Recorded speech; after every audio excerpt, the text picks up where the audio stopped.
This video has been at least a year in the making. To be frank, I've never tackled a video project of this size and scope. Work and personal projects have taken up much of my time, and any thoughts on the medium of TTRPGs and Warhammer Fantasy roleplay have both radically changed across the course. As such, things have been revised, changed, and wholly rewritten more than a few times. This preface is here to warn you of oncoming scuff and to frame of what is to come. Warhammer Fantasy roleplay had originally started its path in the 80s and 90s, going through 2 editions and a couple briefly hyper-popular campaigns.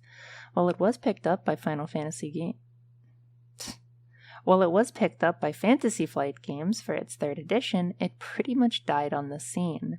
Just like most of FFG's products of that era, there was a hyper-reliance on things like tokens and custom dice, making the game feel like a nickel-and-dime affair.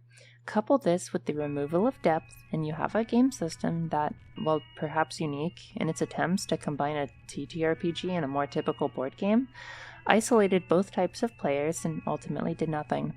2018 saw the series picked up by Cubicle 7, which is still running and releasing products to this day. 4th edition's purpose, in my estimation, is to be an accessible 2nd edition. There are certainly 2nd edition diehards who will assert that 4th edition removes complexity, but I think a 20-year hiatus plus a horrible previous edition release would really incentivize Cubicle 7 to be as accessible as possible while still staying true to the formula, and in that I feel that they have succeeded. While the original release of 4th edition was fraught with a tiny amount of controversy on account of the 2nd edition discrepancies, the release of new books and the re-releasing of old campaigns has more or less ignited a love of 4th edition back into the fanbase. I have played both through the adventure and campaign location supplements, and while I enjoy the former, I certainly prefer the latter. City books like Salzenmund can be quite robust when used as a puzzle piece in a sandbox-style game. You have other books that focus on location that, while I haven't played through them, I have certainly read them, and those are very interesting as well, each adding another layer to the Warhammer world, alongside town details, quest hooks, careers, and more. Before we get started in earnest, it's important to note that this review will be keeping the aforementioned details in mind, that I am reviewing not just the core book, but the system and its books and my experience as a whole. I will be staying away from official adventure modules, the rules and books that detail the world and provide opportunities for lateral roleplay will be my primary focus. Ultimately, if I do my job right, this video should serve as an ample way not to only teach the system, but to show both its virtues and faults. I won't be going over specific books in this video, but I will be speaking about the system in a general sense, and books will be referenced as I use them. Books that provide rulings, such as Winds of Magic, Up in Arms, or the Archives of the Empire series will be more relevant than things like Enemy Within, Rough Night's Hard Days, or the Starter Set. There is so much to go over in WIFRIP, and it certainly shall scare someone away. For those who remain, however, I hope this video is enjoyable and informative, and I hope it might intrigue you enough to give the system a try for yourself. Or you can just hear me ramble for a few hours or so on your second monitor while you play video games.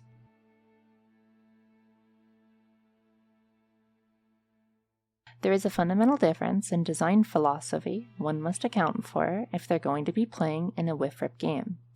WIFRIP games can feasibly be any flavor of fantasy, but are clearly geared towards a grim fantasy, unlike D&D 5th edition, which is more of a high fantasy.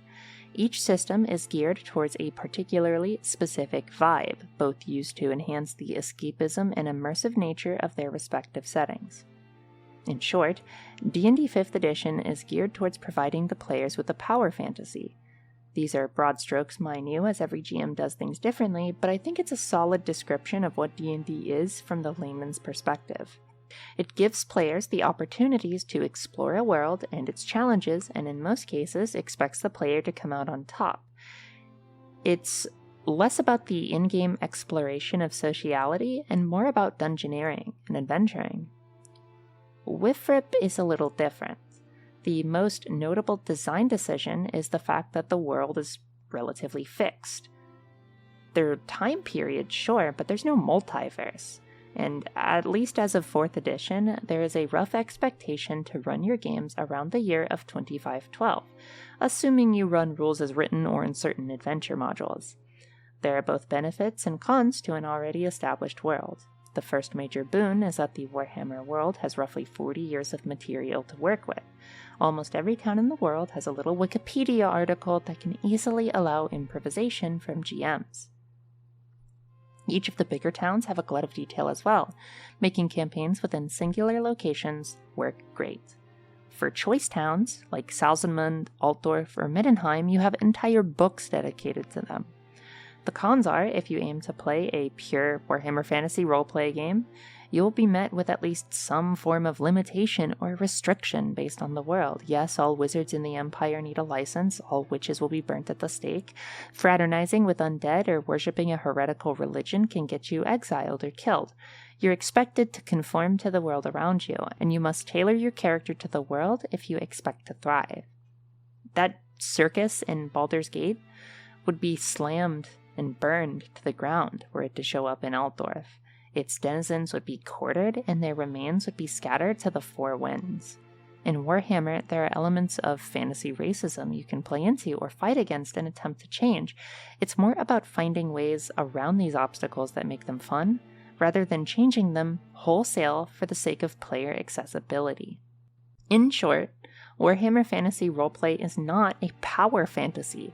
It is a simulation fantasy. It aims to immerse you entirely into a world of uncompromised detail and grit. The world is ruthless. You can lose limbs, get diseased, become corrupted by chaotic powers, or literally corrupted via being a flawed person with too much power. Given that the majority of the world is rife with both dis and misinformation, as long as you aren't playing as the elector count of an entire province, which you won't be, you're not going to be expected to know the deep lore or the crazy stuff, just the basics. As a beggar, for example, you know that you probably shouldn't beg nobles for cash, and you probably shouldn't be seen fraternizing with criminal elements and demonic forces. It's mostly common sense and is way less intimidating than some people make it out to be. And even if you and your GM make lore mistakes, does it really matter?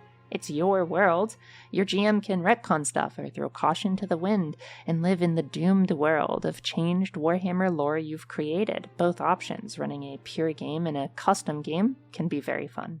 While this isn't a video on design choices and TTRPGs, as I don't really feel I have the experience necessary to properly cover the depth of that, the previous explanations more or less serve to display the discrepancies between the two systems towards someone new to TTRPGs.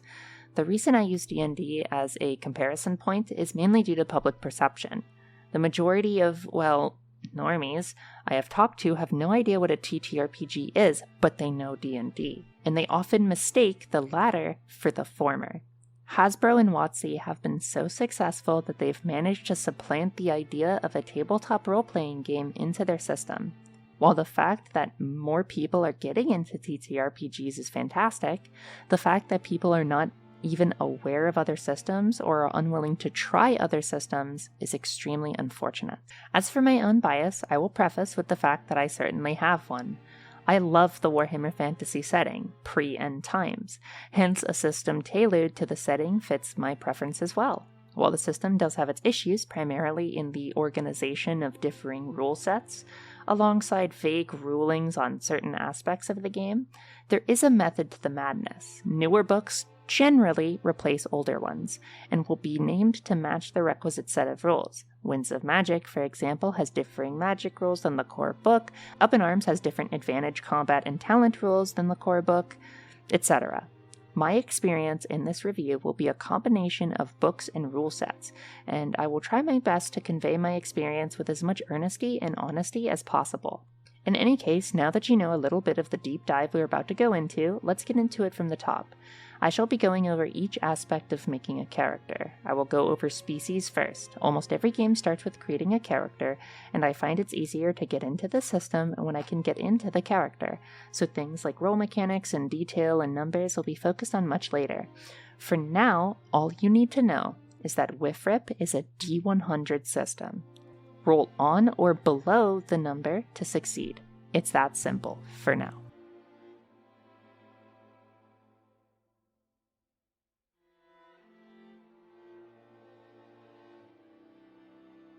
Humans are the most diverse species in the Old World. They are the most prolific and dominant. They feature both the vast bulwark against the forces of chaos and simultaneously serve chaos to its most fervent degree. Their short lifespans compared to the other species make them prone to irrationality and anxiety. I'm going to be covering the base species, the so-called Reiklander, who is a human from the Reichland, but I'm also going to be covering the subspecies that are featured in the books, as well as the subspecies featured in Big Boss's unofficial Nations of Mankind supplement, that add humans from the other imperial provinces not in the books, as well as the southern realms and other realms beyond. It is going to be the longest and most comprehensive look at every type of human you can play in the game, and I feel using the Nations of Mankind supplement is still within the spirit of 4th edition, as you could be from the other imperial provinces in previous editions. The whole base human being a Reiklander thing was a 3rd edition feature we can do without, and it makes playing humans much more interesting when we have those extra options. The reason I am putting such a focus here on humanity is because many people will avoid humans out of some arbitrary declaration that humans are boring, but playing as a non-human isn't.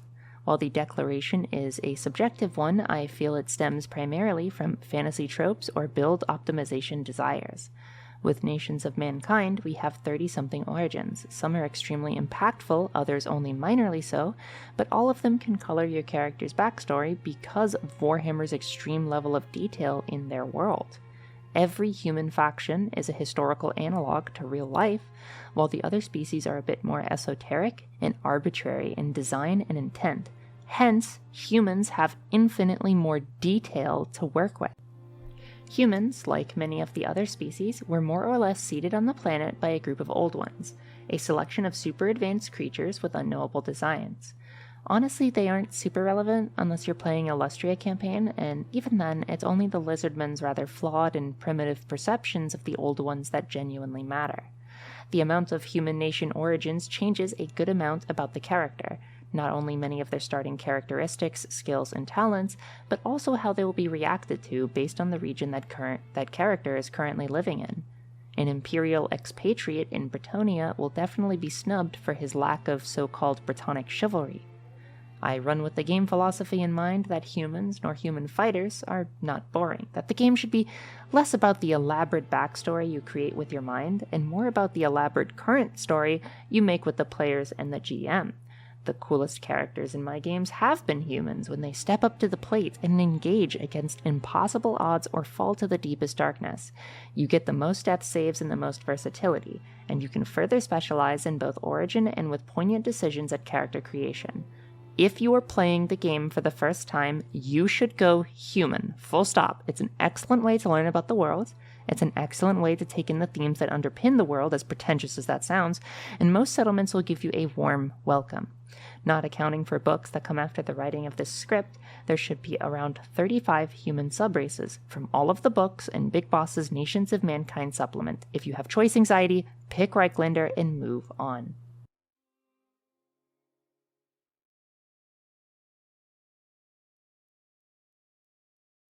In any case, humans formed a number of tribes and clans and so on. The most notable is probably the tribe known as the Unberogen, because they spawned Sigmar Unberogen, who would go on to unite several tribes and create the most populous and powerful nation in the Old World. There are other nations which for one reason or another would not be as powerful as the 13, now 12 elector provinces of the Empire, such as the Arthurian Bretonnia, the rather Kievan Rus-style Kislev, the merchant princes of Telea, the Myrmidian-worshipping Estalia, the weirdly harmonious yet also disharmonious Cathay, and many more. While the Empire is the primary setting for Wifrip in most video games or novels, there are other locations like the ones I listed previously that, while they don't really project the Empire's power or knowledge, they do have their own specializations, governmental styles, and belief systems that can flavor a character. As the Empire is the main focus of Wifrip, I feel most of my effort regarding extensive lore explanation should be focused there, although I will engage with the human species taken from the Nations of Mankind supplement to a decent degree. These are the playable human subraces without Nations of Mankind, and this is with Nations of Mankind, all lore-friendly. Personally, there's no reason not to pick Nations of Mankind. You can play foreigners in older editions. In any case, the number of electoral provinces may vary based on the date you play in. For example, a period known as the Turmoil of 2512 had allowed a number of states to acquire independence from elector provinces but still serve the Empire, simply as new provinces with more independence. In any case, each of these provinces generally has a specialization that their people really excel at. Engineering in Wissenland, magic in Reichland, hunting in Telebeckland, undead hunting in Stirland, sniping in Hawkland, and so on. Not that these are hard and fast rules for a person in this area, but rather that logistics lines are not modern, and the only way to really make any sort of genuine economic product for the whole of the Empire is to specialize in extremely useful goods and practices. Due to the Empire's post-feudal era, it is struck by a combination of late medieval and Renaissance themes that clash with more modern ideals. Thanks to their diplomacy with both the Dwarves and the Elves, the Empire has ready access to technology and magic respectively, and they've taken to using both of these disciplines with a great improvisation and gusto. The most notable creation of this being things like the steam tank, but these are very rare. In short, the Empire is a pre-industrial nation that serves as an extremely diverse background for any campaign or adventure. While the date you play might change up some things, for the most part the concepts displayed will be the same, and these are as follows.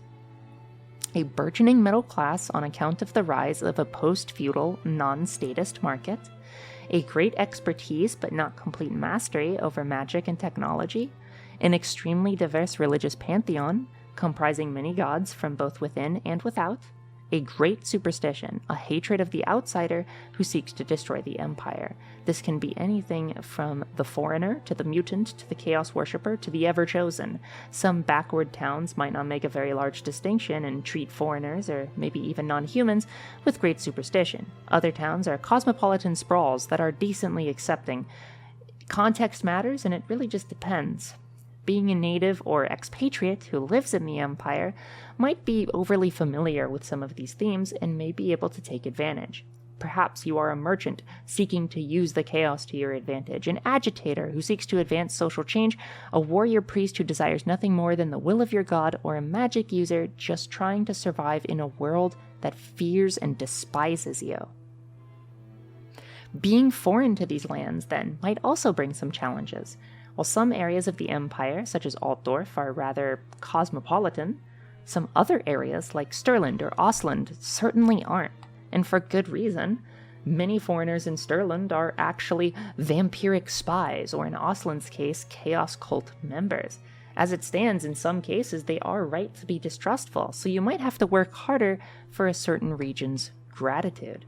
That said, they are human, and thus, for the most part, still retain all the human emotions you might find in a person, which includes sympathy and compassion, but certainly tempered with caution.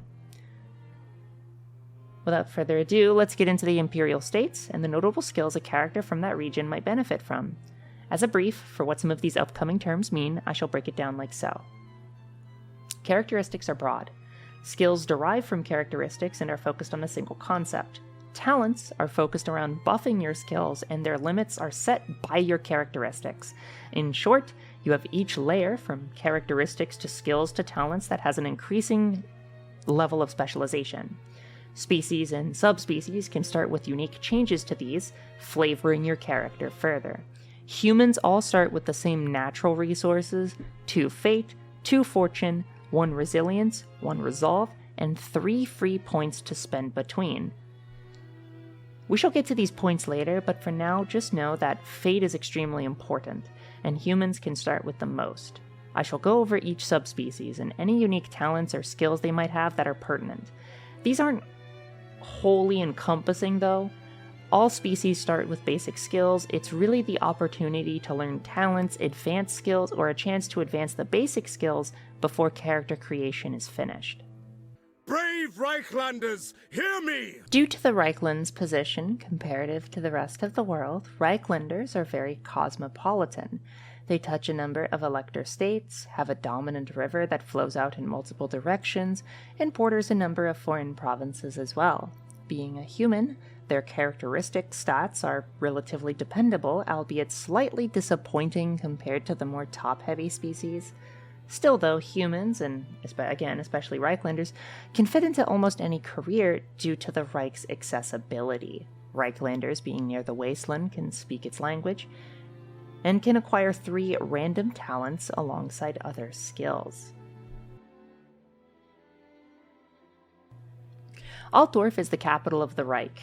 Reichlanders are a cosmopolitan enough bunch, even the rural peoples here are enough to cities that they could be considered more cultured than their savage northern brethren.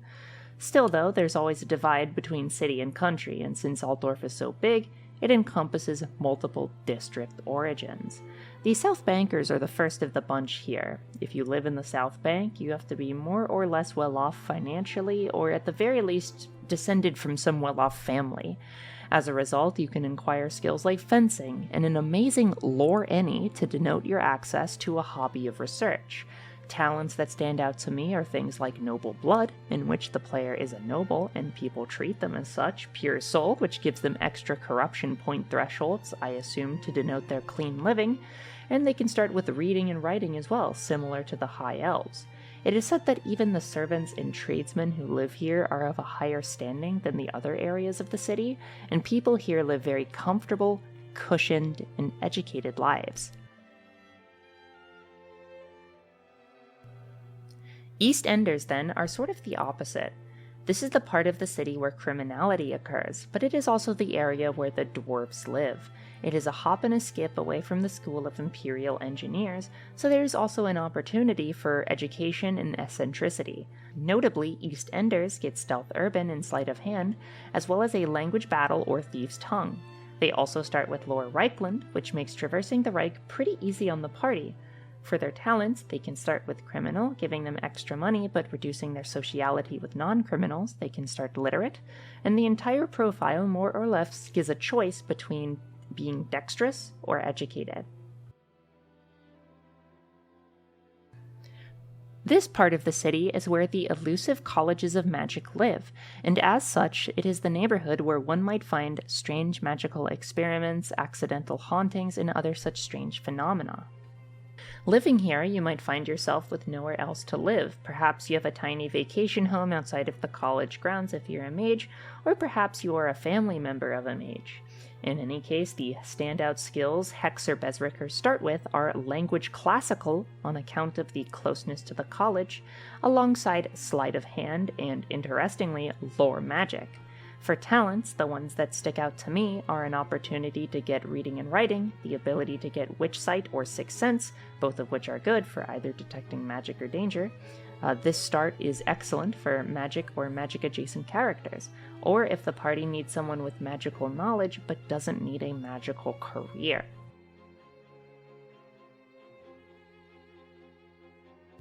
To Altdorf's east lies its docklands, where hard labor is done in the docks, obviously.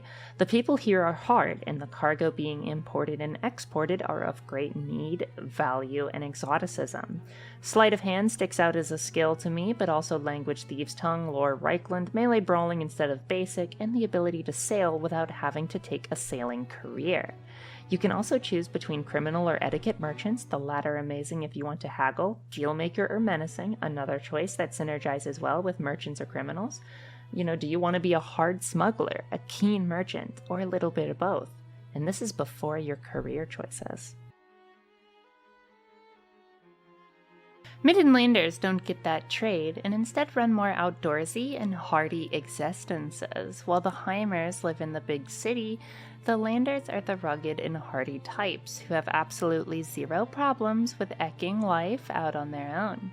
Much of the people in this region, again, worship Ulrich, the original war god of the Empire, and this fervent worship is often put at odds with Reichland and the other southern states' preferences for Sigmar, the newer god.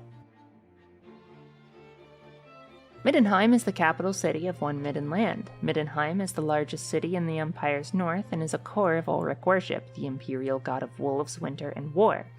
Those few with some knowledge regarding the lore or Age of Sigmar, perhaps, might say that Sigmar is the Empire's god of war. Not so. Sigmar is the god of the Empire. He is a god that supports the Empire working together as a whole and respecting its laws and traditions, than just a god whose sphere is purely war. Ulrich takes that position, and as a result is a big part of Middenheim and Middenland. Middenheim has a strong cosmopolitan presence, very similar to Altdorf, with perhaps a bit of a rougher edge. They can choose a starting trade, which is very good for characters who want to craft or provide utility to the party, and their talents include the ability to socialize better with a certain group, or the strong back talent, which is great for grapplers and pack mule characters. Of course, just like Reichlanders, they get those 3 random talents. If you want to compromise between the outdoors life and the cosmopolitan life, here you go.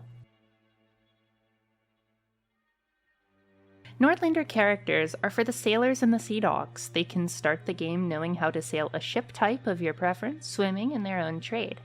Their talent choices let them live off the sea or move quickly through rural terrain, and they're excellent survivalists in their own right. They only get 2 random talents though, so they are more specialized than the other types. As of 2512, Nordlanders had just recently reasserted their independence, and unlike the divide between North and South, the Nordlanders don't really feel a big schism between Ulrichans and Sigmarites. Ulrichans to the north and Sigmarites to the south. Both religions have found a sort of compromise in Nordland. Nordlanders are generally independence-focused and have a balanced view on the pantheon of the Empire. Sigmar and Ulrich are worshipped equally, and it's not a social faux pas to choose one over the other so long as you tolerate both. Salzenmunders are the lads and lasses that live in the capital city of Nordland, known as the City of Salt and Silver, Salzenmund. It's an important trade town and has an entire book dedicated to it. Salzenmunders run with the 3 random talents of Reichlanders, but replace the sailing and swimming with things like storytelling and other charismatic endeavors. Great for people who want to play Southern-like characters, but your GM is being a stickler for locality.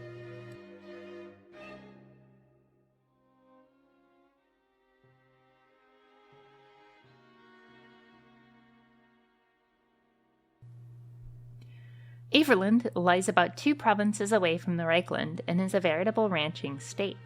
Most of the Empire has dark woods, and as such have to deal with night goblins or beastman raids. Here, though, there are wide, unbroken plains, which means, of course, that cattle rustlers, greenskins, or greenskin cattle rustlers are the common enemy. Averlanders can actually leverage this, replacing the doomed talent common to most Imperials and Talans with a hatred for greenskins. Doomed is a semi-optional talent featured in Imperial Humans and Talans, wherein the GM predicts how you die via a dooming chart. If you die in such a way, your next character gets half your XP. Another great reason to play human. Alternatively, some GMs run an extra random talent instead of a dooming, and certain subspecies might have direct replacements for a dooming. Further, Averlanders may also choose between a random talent or having an etiquette with dwarves. I can only assume the nearby Dwarven kingdom of Karakern to the south.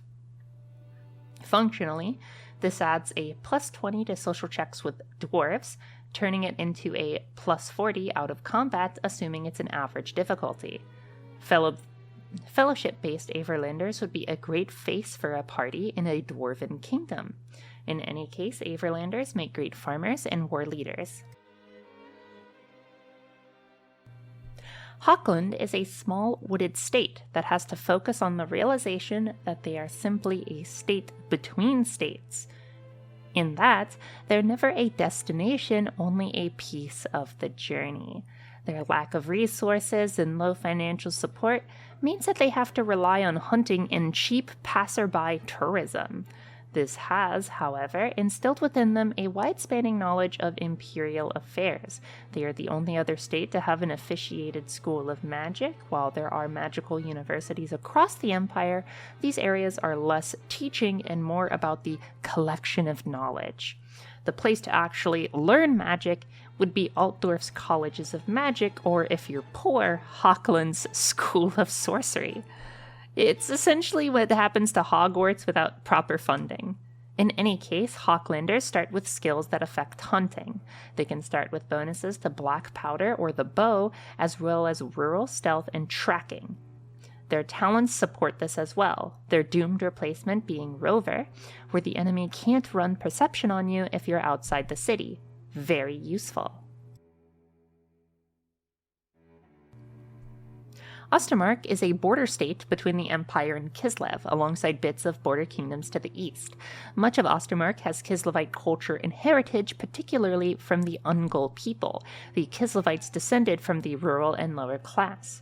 This cultural heritage allows an Ostermarker access to a number of Kislevite skills, such as the Kislevite language, both high and low Kislevite, as well as a choice between melee basic or melee polearm. They don't have a unique doomed replacement, instead giving the choice of marksman or cool-headed, alongside 3 random talents. Ostermark is marked by a superstitious people, which is fair, considering vampiric invasion in the past, which has probably left behind more than a few ghosts, given the Count's propensity to do that. Ostermarker characters run the RNG game decently hard. Ostland is sort of like the Siberia of the Empire, or like the Florida? Although Florida isn't forgotten like Siberia. I don't know where this analogy is going. Right on the edge, stuffed between Kislev, Ostermark, Nordland, and Hawkland, much of Ostland is known for its relatively stubborn people, who are instilled with a hardiness to survive.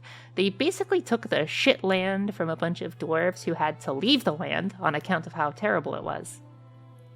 They do like Sigmar, which is a little unusual for such a northern state, and this makes them little friends, except for alcohol, I guess.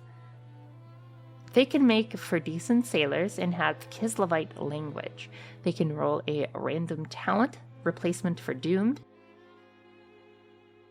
and they can either choose very resilient or weirdly stone soup, which lets you not have to eat for a number of days. 3 random talents as well. Basically a Reichlander that is tilted for survivalism. In legal technicalities, Stirland encompasses a solid 70% human element, a Warhammer version of the Shire called the Moot, and what is essentially Transylvania but without the trans. In reality, the Moot is owned by the Mootlanders, and Stirland's rule over it is extremely tenuous. Over in Sylvania, it's much, much worse. Stirland is defined by its ill relationship with the Moot in Sylvania, and while the Halflings do have some shared cultural exchange, with Sylvania it's more like a Cold War. Stirland's suspicion of the land of Sylvania means it's rarely patrolled, and is only visited in the direst of circumstances. Indeed, the people's cultures are so different that Stirland and Sylvania are listed as different cultures for a reason. Stirland's suffering has resulted in the land having strange superstitions, although I wouldn't be surprised if this was because of some vampiric Marxian psyop. Pig droppings are said to drive away evil spirits. Garlic is used everywhere, and when someone disappears or goes missing, the people of Stirland swear it's because they didn't replace their garlic. If you couldn't tell, the people of Stirland have such a violent history with vampires and the undead that their state is defined more by the presence of Sylvania than without it. Couple this with the Moot gaining de facto independence in a vote for the elector count, and what could potentially be one of the richest states in the Empire is a sparsely populated selection of humans attempting to regain what they can never get back. On the bonuses, they start with a relatively rare sleight of hand skill, as well as a choice between city or rural stealth. They run complete RNG except for choosing between nimble-fingered or suave. Because of the nimble-fingered and the sleight of hand, they make excellent dexterity characters. In Whiff Rip, dexterity is your ability to work with your hands. In short, they're great for crafting, picking locks, or disabling traps.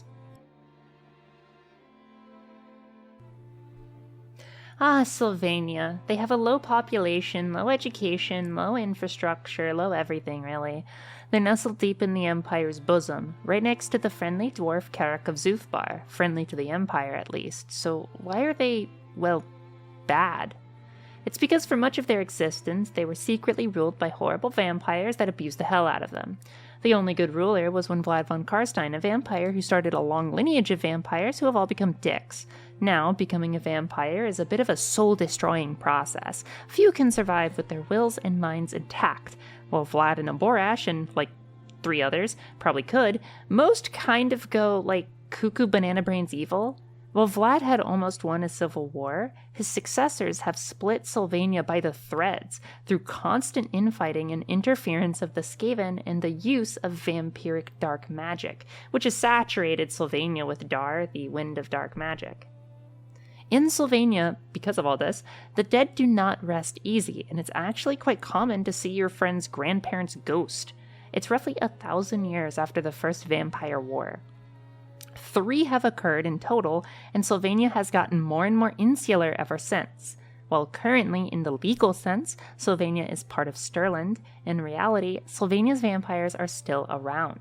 They control the populace through proxies and deceit, and keep the people woefully in the dark, whom are all happy to stay in their singular village or town. Sylvania has openly acknowledged their evil masters before, although this was a long time ago. To do so nowadays would only invite some witch hunters to come interrogate you for heresy, most like. In any case, Sylvania has a closer relationship to the undead than any other province, and a few even revere them. Sylvanians, because of this, are one of the few species to start with some of the most rare lore skills in the game, that is, lore undead and lore vampires. Playing a Sylvanian will actually negate the need for an undead expert if the GM runs games with undead, that is. Very useful and rare. Perhaps the social consequence of playing a Sylvanian outside the state would be something to balance against. Their talents, though, are nothing to talk about, and because Sylvania lacks religiosity, they don't get a dooming. Instead, they get a choice between cool-headed and sharp, flee, and then it's RNG from there.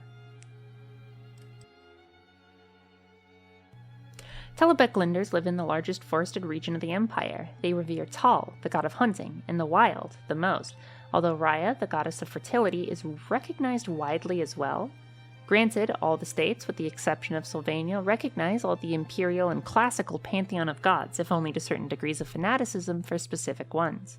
In any case, Telebeckland is a big patriarchy thing going on, and I don't mean that in a negative way. The role of the father in the family unit is taken very seriously. I assume because the god Tal is a father figure to many gods as well. Even the city dwellers of Telebeckland have it culturally ingrained that every son must learn the basics of survival, hunting, fishing, and so on. The socialites of Altdorf may snub at the dirtier aspects of Telebeckland life, but Telebecklanders know better. The negatives, of course, come from the pull-you-up-by-the-bootstraps mentality. Telebecklanders have a bit of a reputation for being that one family dad who's really into hiking and is really Christian. At his best, he catches a deer for the family and is a fantastic storyteller, and at his worst, he believes the best way to get rid of his child's asthma is for his child to just breathe harder. Some notables they get are animal care as an advanced skill, as well as tracking and ranged bow. Their dooming replacement is fittingly accurate shot. Pairing this with the marksman talent they can choose from alongside going into a bow career, such as the archer, can make them some of the strongest and most specialized archers in the game, outperforming all save except wood elves. Wissenland is the swamp right next to Altdorf, and is probably the other most cosmopolitan state beyond Altdorf and pieces of Middenland. Wissenland has annexed the state of Solland when it fell, and as such, there is a bit of a grim history to the Wissenlander people. Their obsession with this sometimes borders on insanely depressing. In cooler news, Nuln is the city that hosts the best engineering schools in the Empire. Many metal wizards and alchemists come to Nuln from Altdorf to work for and with engineers, combining magic and artifice in crazy ways. It's also where the Empire's few steam tanks are built. Yes, the Empire has built actual tanks, and yes, they are pretty cool. In any case, Wissenland is a combo platter of a broken nation, but also an incredibly important one. Nuln is so insanely important to the Empire's armies, being the place that produces most of its black powder weaponry, that its loss might well indeed doom the Empire, at least in part. To no one's surprise, Wissenlanders get black powder as a starting advanced skill alongside a choice between miner or farmer. A number of expats from the south live here too, so the languages of Bretonnia, Astalia, and Talea can also be picked up. They don't get a doomed replacement, so their talent line is pretty standard. That said, their skills are quite competent, and Wissenlander characters make great socialites, handgunners, and artisans. Because the Empire is the focus of WIFRP 4E, I shall dedicate each other nation to smaller subcategories, like I did with the Imperial States. Each of them have some amazing lore that I am very fond of, but I feel focusing too heavily on them will take away from the purpose of 4th edition, most of which is to focus on the various lands of the Empire and its foreign borders. Telea is Warhammer Italy, and it functions much the same as you'd expect. Much of Telea's might comes from a confederation of merchant states that all have their unique little intricacies. Not only is Telea the birthplace of the so-called Dogs of War, a rather diverse and loose set of hireable regiments of renown for mercenary work, but it is also the birthplace of much of the Old World's knowledge of medicine and anatomy, despite the Empire's cultural interpretation of more preventing them from doing much the same, relying instead on jade wizardry and archaic barber surgery instead. Despite the Empire's cultural interpretation of more preventing them from doing much the same, relying on jade wizardry and archaic barber surgery instead. In any case, you can either be from Telea or a Telean expat living in the Empire. Notably, they get fishermen, which lets them and one other character sustain themselves without any extra effort as long as they are on the coast or the water, alongside 3 random talents. An Imperial Telean functions much the same as a Reichlander, but the language Wastelander can be replaced with language Telean. Nations of Mankind also adds a number of city-state choices. Each of these can provide some additional depth when making your character, replacing some of your replaceable talents with specific ones unique to each city-state. Albion is a small windswept island just off the coast of Norsca. Much like its namesake, it's basically Highlander combined with ancient Britain and other Celtic themes. Rain and fog is absurdly common, which also makes the land a host to the Cyclops race known as the Famir, a rather dangerous set of chaos-worshipping beasts abandoned by the Chaos Gods when humans came around. Albionite humans are wilder, albeit with a heavy anti-chaos lean than the Norscan. They start with both melee basic and polearms, making them excellent starting fighters alongside ranged throwing and a stealth rural. Notable talents include resistance mutation, which is absurdly good. Albionite characters can risk taking dark deals for rerolls at the GM's behest and not have to worry about mutations near as much as other characters. They also have Strider Marshes and Warriorborn, both really good starting talents, the former being needed in such zones to move effectively, and the latter great universally. Araby is the desert south of the Southern Realms, and is the northern tip of Nehekra, more or less. It is basically Warhammer Islamic Golden Age. Much of the people here are experimental and willing to learn everything about the world. Further, much of the people are extremely devout to their god, a Warhammer version of the Muslim one, obviously. While the exactities of Araby are a little too on the nose for my liking, much of the nation of Araby is fractured just like the Empire, and while not as large or powerful as the other nations in the Old World, it has a number of extremely prominent influences on sea trade, technological and cultural advancement.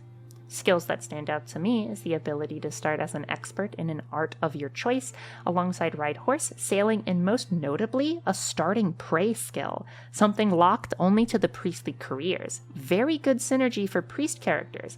Alternatively, great to save for a side grade into a priest career later on. For talents, they can start with read-write, much like the High Elves, or they can choose a craftsman talent, which is very good. Resistance heat could theoretically extend to fire damage if your GM allows. Much like the rest of the Nations of Mankind factions outside the Empire, you can choose a specific city to be from for some talent swaps.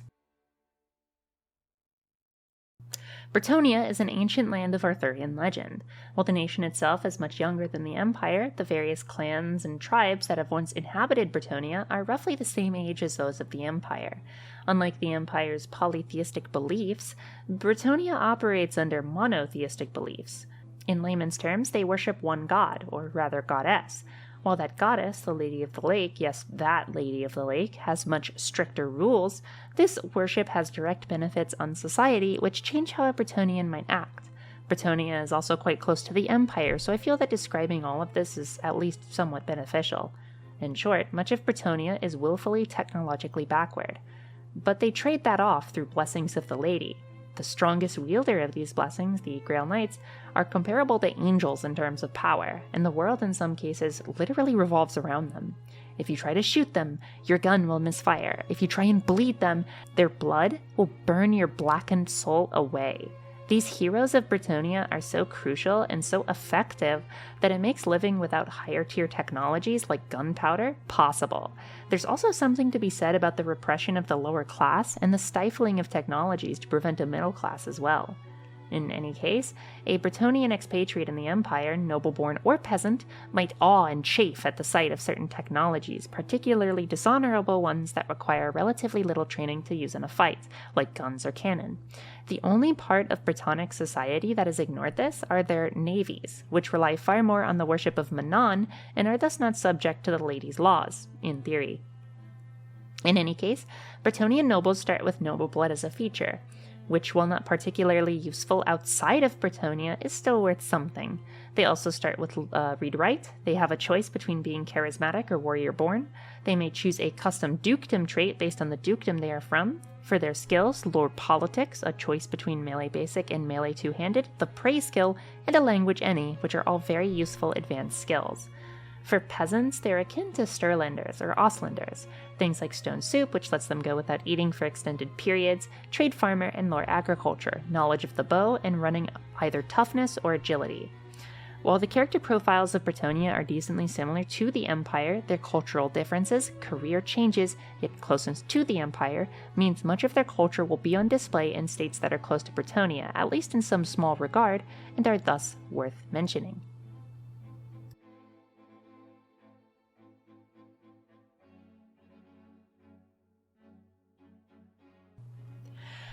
The far-off region of Cathay. Cathay, if you can't infer from the name, is Warhammer Ancient China, the Dragon Emperor and the Moon Empress, dragons who have enough magical power to maintain some form of higher intelligence and adopt human forms, have had a number of dragon children who themselves have slept with human concubines to create human children of draconic lineages, very similar to D&D sorcerers.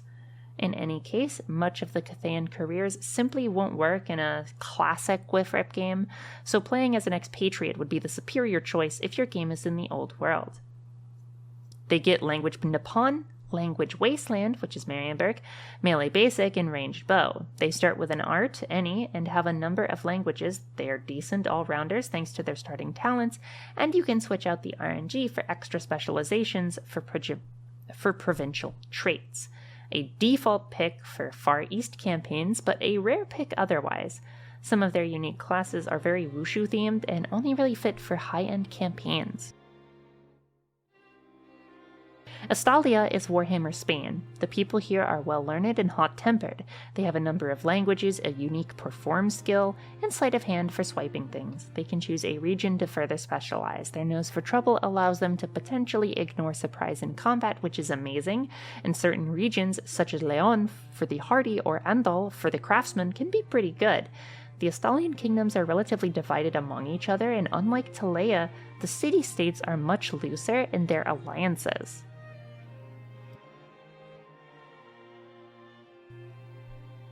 The people of Ind are highly religious, and much like Cathay and Nippon, it's basically the Warhammer version of a similar country. Guess which one?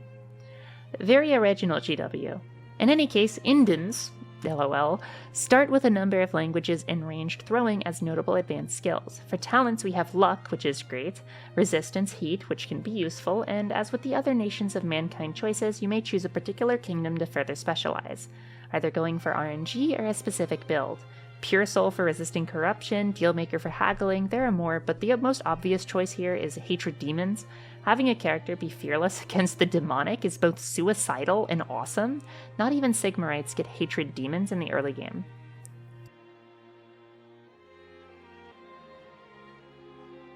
Kislev is Warhammer Kievan Rus in Poland and a bit of Hungary. Due to Kislev's proximity to both Norska and the Chaos Wastes, there's a bit of a friction between Kislev and the Empire. The Empire sees Kislev as a technologically and governmentally backwards people who rely on magically fueled misandry, noble-fueled misogyny, and classism. It's harder to be a middle-classman in Kislevite society, and the oblasts are only really inhabited by the nomadic Ungol people of Kislev, while these cities are inhabited by the Gospodars of Kislev. In any case, these accusations of misogyny and classism are somewhat true. Kislevite magic society pacifies all male mages, causing them to go insane or emotionally dead, and with the exception of Erengrad and maybe the capital of Kislev, technology and cultural learning is decently muted. This is, however, because Kislev has to deal with demons, Norskins, and Skaven almost constantly. Their rough living accentuated by constant raids, tests against their frontiers, and when a massive demon army comes down once every 500 years or so, most of the time they go through Kislev first, making long-term technological or cultural improvements a nightmare. Every half-century, the Kislevite people suffer a tragedy that sets them back the same amount of time on a good invasion. With that said, there's a lot of resentment Kislev and the Empire have for each other. Imperial characters might consider Kislevites to be barbarous savages, akin to Ostlanders at best, while Kislevites think Imperials to be stuffy and over-arrogant, despite saving their hides from the demonic hordes since their civilization began. In any case, you have two choices before you. The first is running a Gospodar Kislevite. These are the city dwellers. It's important to note that both Gospodars and Ungals start with the other's language in mind, and that they natively speak their own. This also makes sense why resentment is being bred. For the average character, having a complex conversation beyond simple commands only has, 35% chance of actually being communicated as is? There's a big cultural and linguistic divide between the two peoples of Kislev. The Gospodars get a number of languages, horse riding, and lore Kislev. For talents, they can get a resistance to cold and a choice between intelligence or fellowship and strength or weapon skill.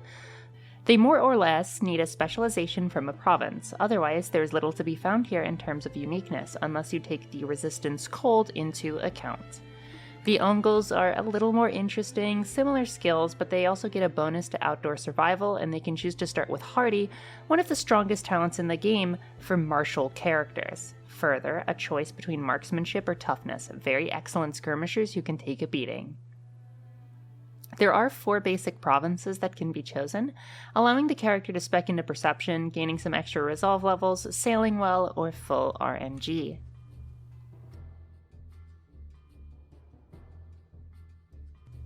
Very similar to Ind, the land of Nippon is just Warhammer Japan, and it's not super original. The main thing to take note of is that the land of Nippon in-game exists during the IRL Sengoku Jidai period, from 1545 onward. In short, imagine all the daimyos and samurai lords fighting for control, but also there are chaos demons manifesting as yokai working with and against various factions. It's basically Neo. Nippon characters get a Marienburg language, alongside a sail and swim skill for notable advanced skills. For talents, Sixth Sense, which is basically like a natural insight, Warrior Born or Sharp, and a choice for a clan trait. Each clan's providing a small level of spec combined with massive RNG. Norska is the icy land to the north, where many of the gods of chaos are worshipped. However, to say that the chaos gods are worshipped purely out of necessity would be incorrect. The men of Norska are hard and hardy, but many of the southern tribes worship southern gods, and trade with southern men. Those of the Bjornling or the Sarl might abhor physical mutation and exile those deemed too lost to the chaos gods. In tribes like these, chaos is seen as something you call to in terms of great need, but you must be sure not to lose yourself. In other tribes, the Scaling, for example, blood for the blood god. Skulls for the skull throne. In any case, Sea of Claws adds character profiles for the Bjornlings, Sarls, and Scalings. Think of the Bjornlings as the least chaotic, Sarl as a mix, and Scaling as the most. The Bjornlings and Sarls do get a free trait of their choice, and they get Lore Norska, which helps greatly for travel. All of them also get sail and swim, and thus make excellent seafarers.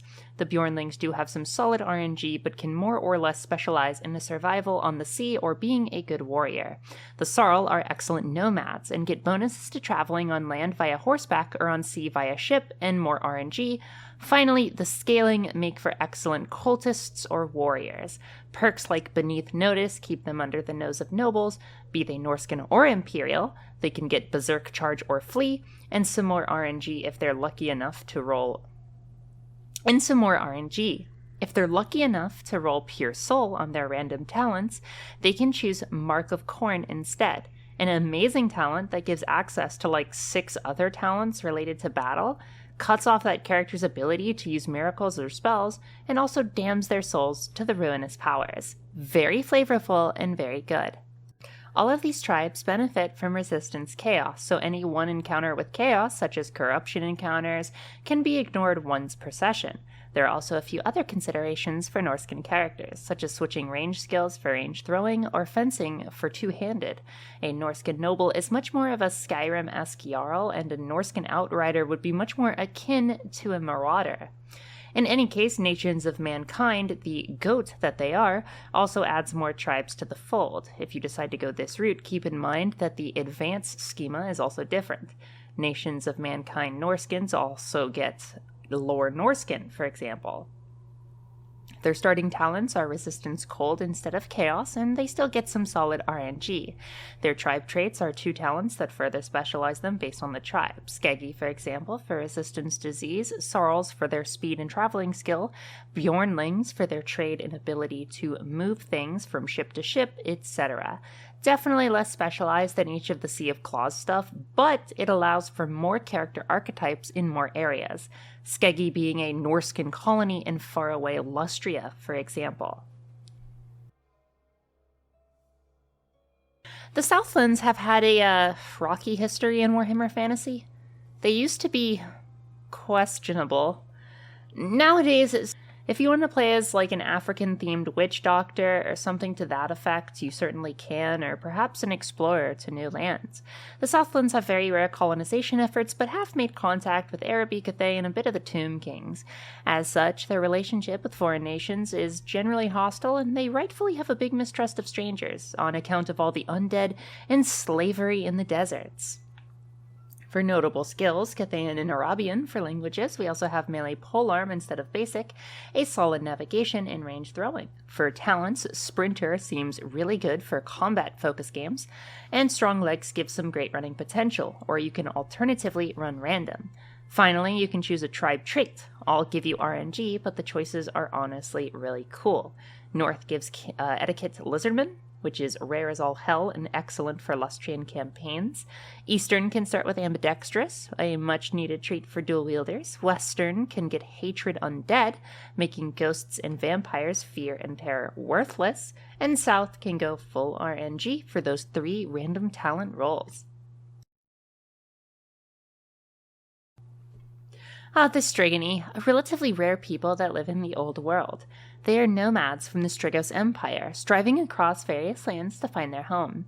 Unlike most other civilizations, the Strigony revere greater undead, particularly vampires, as gods. They start with a lore spirits, lore local, alongside a perform and a play. Very excellent entertainers and antiquarian-type characters. They can choose an animal affinity or an ability to speak local languages better. All of them make for great travelers, a basic sharp suave choice, and some RNG. The Strigony, ultimately, make for great characters in campaigns that feature the undead, or campaigns featuring a more sandbox-style play.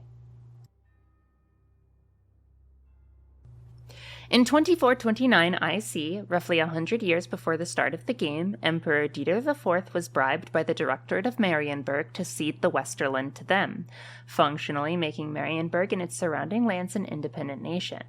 This has been marked as one of the largest disasters for the Empire, as Marienburg became one of the most powerful trade and shipbuilding ports in the world. They have trade companies all over the world, have their own place of magic thanks to the Elves, and even have an Elvish quarter. The Marienburgers are relatively low in population compared to the whole of the Empire, but the strategic locations of their assets, combined with their extremely high levels of economy and diplomatic pull with the High Elves, makes them near untouchable from the Empire. Although certain states that have recently garnered their independence, such as Nordland, definitely want to try and yoink the land for more power. In any case, the Westerland is for the money-oriented, the rogues, the travelers. Thanks to Marienburg's extensive diplomatic and travel network, most exotic foreigners will arrive in the Old World through here. Cathayans, Arabians, Astalians, Talayans, and a rare few Nipponese will come through here. As a result, a Westerlander can choose between a couple of languages to accompany said people, as well as a lore Westerland and sailing skills of a ship of their choice. Finally, a trade any. For notable talents, either for buying things or buying people, and some RNG. Wow, that was a lot. We're at an hour, so as you can see, humans are by far the most extensive species. Almost every other species has some sort of specialization for a downside, but humans are the most effective multifunctionalists. Keep in mind that each human origin obviously starts with their native language, and more out there choices will definitely want to be run by your GM to prevent a scenario in which you have characters that can't talk to each other. In short, when it comes to doing anything, humans are the best at that, with perhaps a soft exception for elves. Speaking of...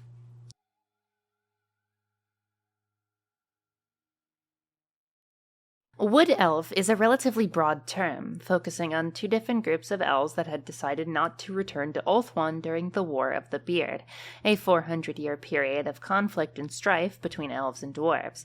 Both of these groups use magical and mundane forests as their place of refuge to hide away from the dwarf armies, and as such have been given the moniker of Wood Elf by most peoples. There are two types of Wood Elf. Making a Wood Elf in Wifrip generally means you'll be making an Aeonir, although some GMs might allow an Athaloran Wood Elf or an Azray to be present, although keeping in mind that there are some key differences in roleplay. Elves from Athaloran are isolationists. They're preening and both noble and wild at the same time. They have a distaste for trespassers of the forest and rarely join up with groups, so they would need a good reason. These are the main faction of Wood Elves you play as in the Total War game, and is the type of elf you see in Vermintide with Carillion. Aeonir, then, are the more common type in Warhammer Fantasy roleplay Old World games. The Aeonir are Wood Elves who hail from the Lorelorn Forest, and unlike their Athaloran cousins, they are far more civilized and willing to work with others. The reason for this is simple. When the War of the Beard broke out and the High Elves called their colonies to return home, the Aeonir refused. But unlike Athaloran, the Aeonir didn't have an all-magical forest to protect them from threats. Survival forced their hand to make friends and allies with humans, particularly the state of Nordland. The Aeonir viewed their Athaloran cousins as wild savages, and the High Elves as traitors. Indeed, playing a noble Aeonir is one of the nobler subspecies that lets you play as a High Elf culture, but with an Aeonir background. Playing as a lower caste of Aeonir society means you will get some negatives towards social interactions with those of a higher caste, and serves as a good reason for why you'd want to leave to adventure. The lower castes are also more similar to the stereotypical depictions of Wood Elves, as they don't live in the fancy cities and must content themselves with the trees. Elves, all elves, feel emotion on a much higher level than humans. This means both the good and the bad. Elves are capable of unimaginable cruelty, unabashed generosity, and in all elves there is a slight species bias that comes across as arrogance. Wood Elves, all Wood Elves, primarily venerate Kurnus and Isha, the primary gods within their pantheonic mandala, the god of hunters and the goddess of fertility, respectively. Wood Elves, unlike higher Dark Elves, are also willing to venerate a greater variety of gods with more fervor. Each god is invoked during contextual times of strife, so choosing maybe 3 or 4 beyond Kurnus and Isha might be a good way to enhance your character's background. Why do they worship these gods? Perhaps it's because of their skills, or perhaps it's because they believe they were helped in some way by said gods. In any case, Wood Elves have very good stat blocks, and will be better than humans in that department. However, they have 2 glaring flaws. The first is probably the most important. Wood Elves don't start with any death saves or resilience. And if your GM doesn't allow the free 2 extra points, for whatever reason, then Wood Elves have no free rerolls and no defense against mutation. Most rolls have to stand, and if you have to reroll, you will engage in what's called a dark deal, where you acquire corruption in order to reroll, and more on that later. Wood Elf starting talents are interesting. Particularly, you start with Rover and Night Vision, so they make great stealth users in forests. Further, they can either go into Hardy for extra toughness or Second Sight, which makes the user see in pure magic. So you can spec into either tanky or wizardry builds. To further boost this dichotomy, your next choice is Read Write, a talent essential to wizards, or Very Resilient, which is self-explanatory. The Wood Elves, specifically the Aeonir, have 3 subraces, but similar to the Halfling subraces, these are more roleplay focused, with some attention to career building in the metagame. The Herioth, the lowest of the 3, are your Youngbloods. They get a negative when interacting with higher tier elves, and getting rid of this talent through acts of service or familial elevation can be an easy way for a Welf to go adventure. The Fenir are the Forest Dwellers, those who are either lower or middle class and live in the more civilized forested regions, unlike the Herioth exiles. Indeed, most Aeonir are this class. Then you have the Torior, the Old Elves, the ones who are descendants or potentially the first of the Aeonir. The only real difference between them all is that Toriors use High Elf to determine their career instead of Wood Elf, as these are the urbanite city dwellers of the Aeonir and follow ancient Ulthwani culture, and Herioths have the Youngblood talent. And that's about it.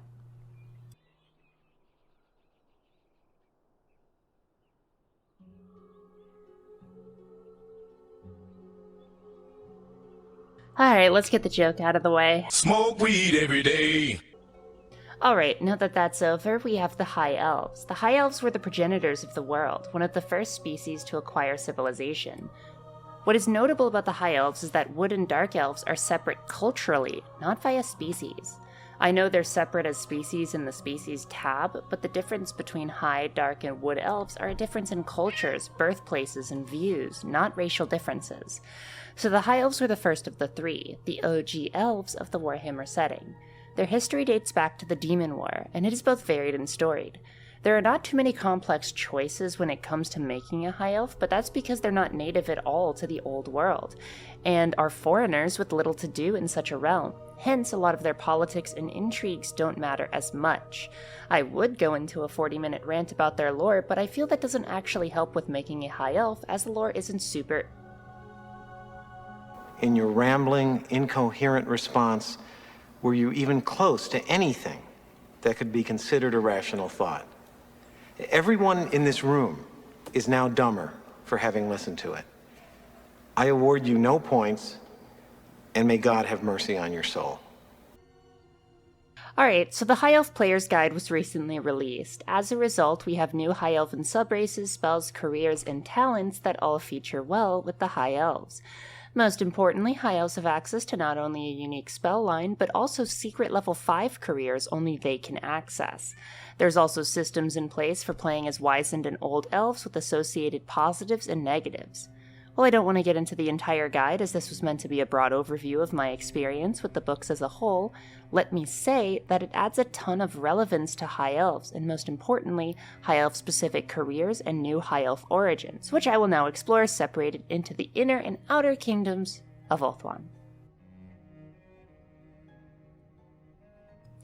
Kalador is one of the OG High Elven houses. It used to be associated with the taming of dragons, but since dragons are more or less slumbering away, Kalador's knights now ride horses. They are very proficient knights, and if a dragon prince genuinely manages to ride a dragon, a lot of people are going to die. They are a prideful and commanding selection of High Elves.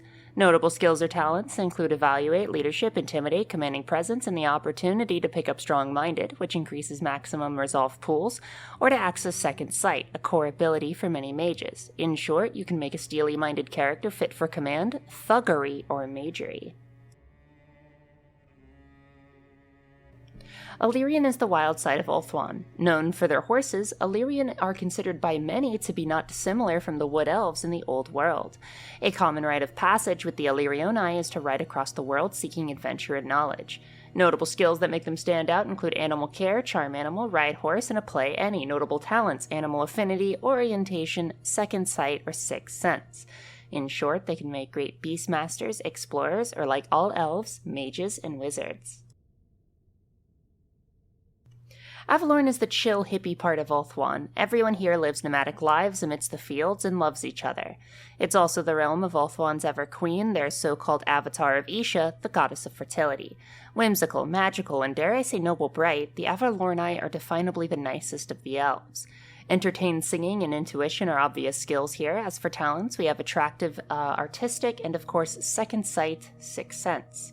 A very intuitive and charming people, all in all.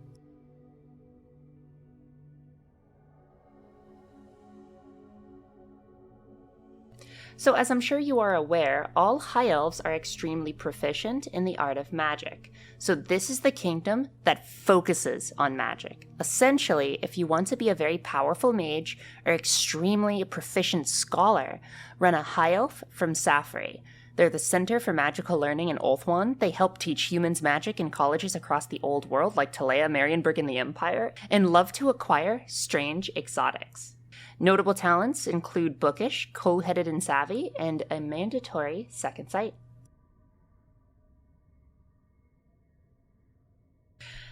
The dominant Inner Kingdom, much might say, it is the cosmopolitan and city-faring elves of the Inner Kingdoms. They trade with almost every major power in the world from their port city of Lothern, and they have a rich religious history with the creator god of the elves, Azurian. Notable skills include a language any and a leadership. As for talents, we have a choice between Dealmaker and Savvy and Schemer and Sixth Sense. Schemer being a starter talent is not bad at all, very fun.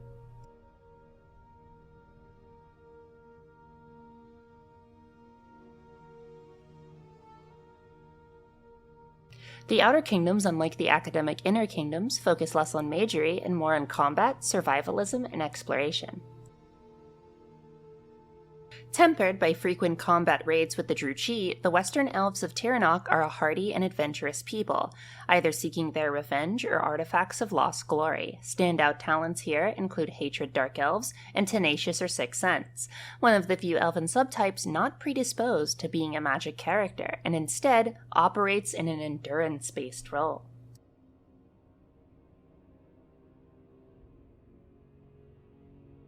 Also known as Nagarath, this was the original site of the Dark Elf Rebellion, before the Sundering and the Dark Elves' flight to Nagaroth. Indeed, much of the people here are pretty pissed at the Dark Elves for starting their bullshit, and the Civil War essentially means natives here are practically hated by the other Ulthuani, despite not being Dark Elves themselves.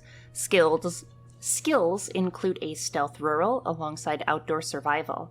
Notable talents would be Cool-Headed or Tenacious, Rover or Sixth Sense, and of course, Hatred Dark Elves.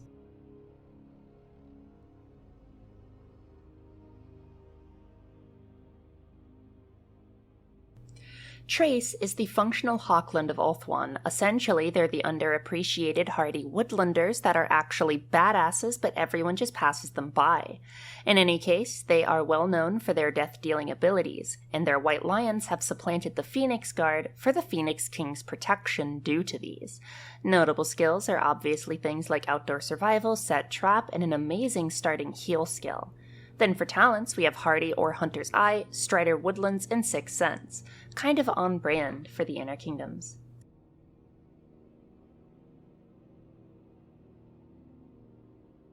Cathik is renowned primarily for its wanderlusting and adventurous Ulthuani, and this is exemplified in their very competent talent line. Notable skills include Haggle, Navigation, Sail, Swim, and for talents you have Sea Legs or Hardy and Orientation or Sixth Sense, a tanky or adventurous elf.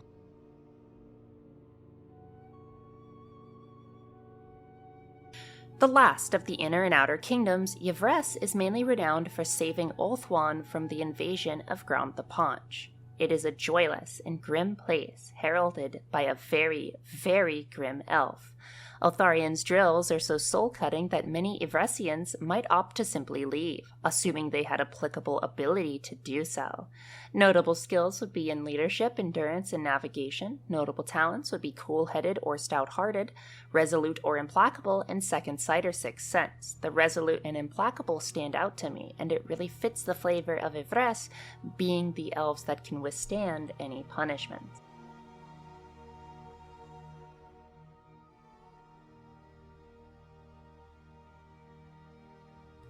Finally, we come to the Sea Elves, those elves that are nomadic sea wanderers. The book says to actually roll the species table for any elf and use the career table for sea elves specifically. Essentially, you can make some really interesting builds. The book also specifies any elf, so theoretically, you could run an Aeonir or Azray sea elf as well, but pretty much every other flavor of high elf can also synergize with the nomadic careers a sea elf might garner. Further, after finishing their first career, a sea elf may choose to progress into any other career, even if it's a non-sea elf career, as befitting their having no real home status. Really, really cool. A nomadic Saphirian sea elf could eventually become some powerful greatsorter of the Empire, an interesting mix of species and careers. If you want to play an elf but loathe the lack of versatility some of the species origins might give you, I recommend running a sea elf for that purpose. You still miss out on the death saves though, so if you are noob, run human. High elves are great for fast players who don't mind the social stigma of being ostracized by both the humans and the Aeonir, as ultimately the Aeonir view the high elves as traitors. High elves will have little love socially in the old world, so players should definitely keep that in mind, and not hate on their GM too much for enforcing this. The High Elves come with many of the same strengths and weaknesses as the Wood Elf, but with a few more social negatives. And now it's time to move on to our next species, the Dwarves.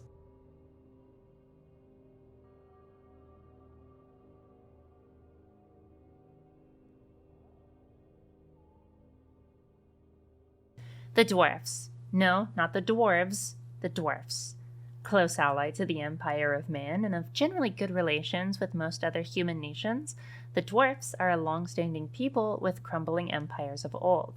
Neither the High Elves nor the Dwarfs recovered properly after the end of the War of the Beard, roughly 4,000 years ago, but the Dwarfs' persistence and goodwill towards humanity has certainly helped them more than it has hurt. There is a quote I recall seeing in the Gotrek and Felix novel, near the very beginning, where, for Gotrek, it was difficult to forget things due to his near-eidactic emotional memory, which might be indicative of dwarfs as a whole. The dwarfs have a long-standing system of honor that is far different than humanity, and dwarf players should emphasize this if they wish to encapsulate how a dwarf acts and feels. Good relations are treated and remembered well, just as much as bad relations are treated with absolute vengeance. The dwarfs operate on a local and kingdom-level system of grudges, tallies against the dwarfen people recorded so that future generations might remember the wrongs done onto their ancestors.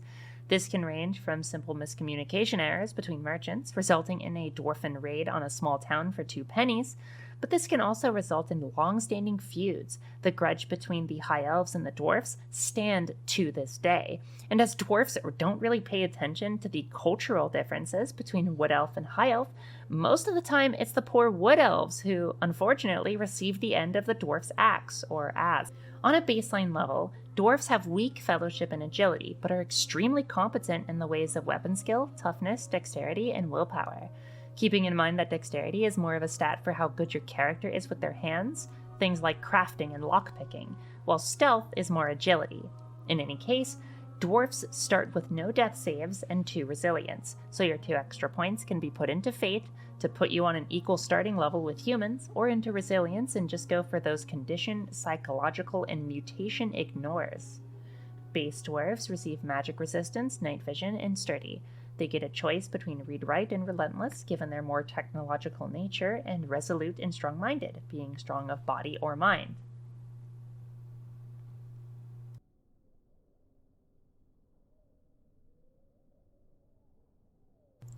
Cragforge clanners live in the north, in the Nordlander capital of Salzenmund. These dwarfs work silver and claim to have at least some legal connection to the original Silver Kingdom that was once in the area.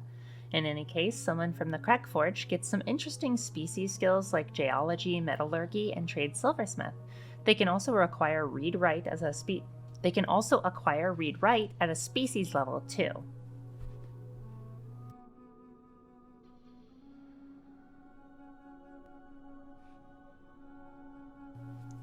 Grumsen clanners are said to be descended from Norse-dwarf interbreeding, and as a result, they are more versatile and a sailor type of dwarf. You can get one random talent instead of read-write, and you can also get language Norskin, sail, and a trait of your choice.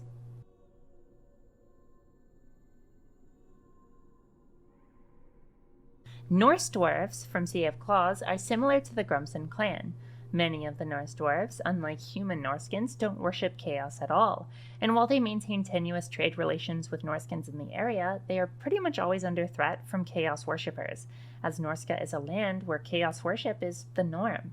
Norse dwarves receive Carouser as strong-minded, Read-Writer relentless, and sturdy. As it stands, they are a solid cross between a Grumsen clanner and a normal dwarf.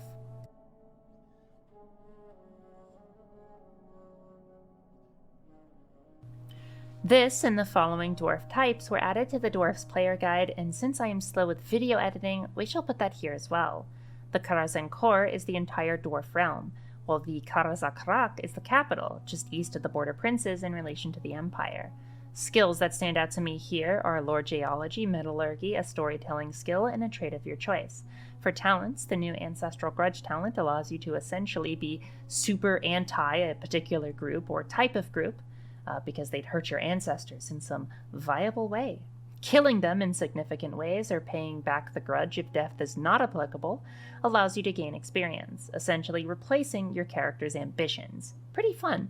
We also have classical dwarf talents like magic resistance, and being in the capital, read-write can be started with.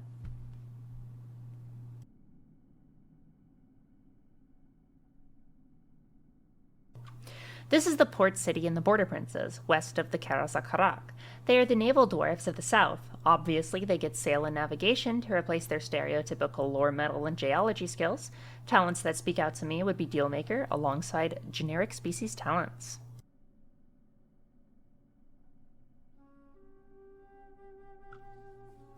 Karak Azul is a dwarven Karak that focuses on weaponsmithing. In the timeline, Gorfang Rotgut, a presumably very nice orc, still has the King of Azul kidnapped, so some potential adventure hooks are there.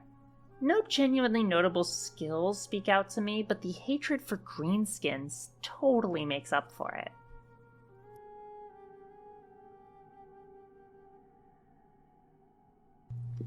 Carricade Peaks is one of the dwarf's sources of greatest shame.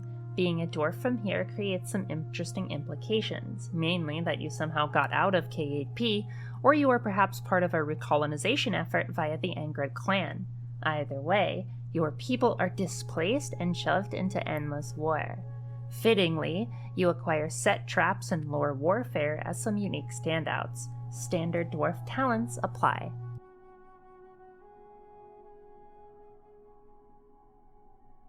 Zufbar is the land of engineering south of Sylvania.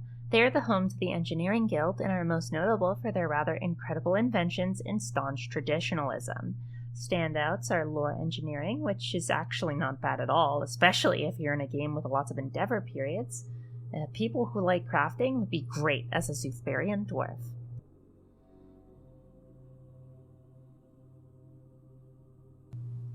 The Black Mountain dwarves here are more outside the mountains than inside it, and as a result get some fun scaling and thematic skills, notably play horn and scale sheer surface. Excellent for climbers.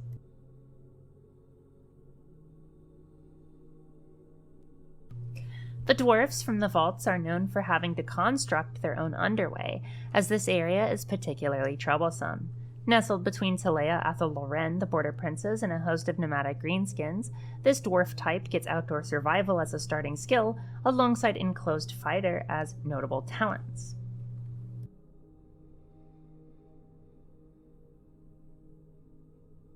The Norn boys hate the elves. They don't get hatred wood elves, though. Weird. They're normal dwarfs. No real standout talents beyond stone soup. To be honest, I put these here because of the new dwarf book, but many of these specializations are just unspecialized.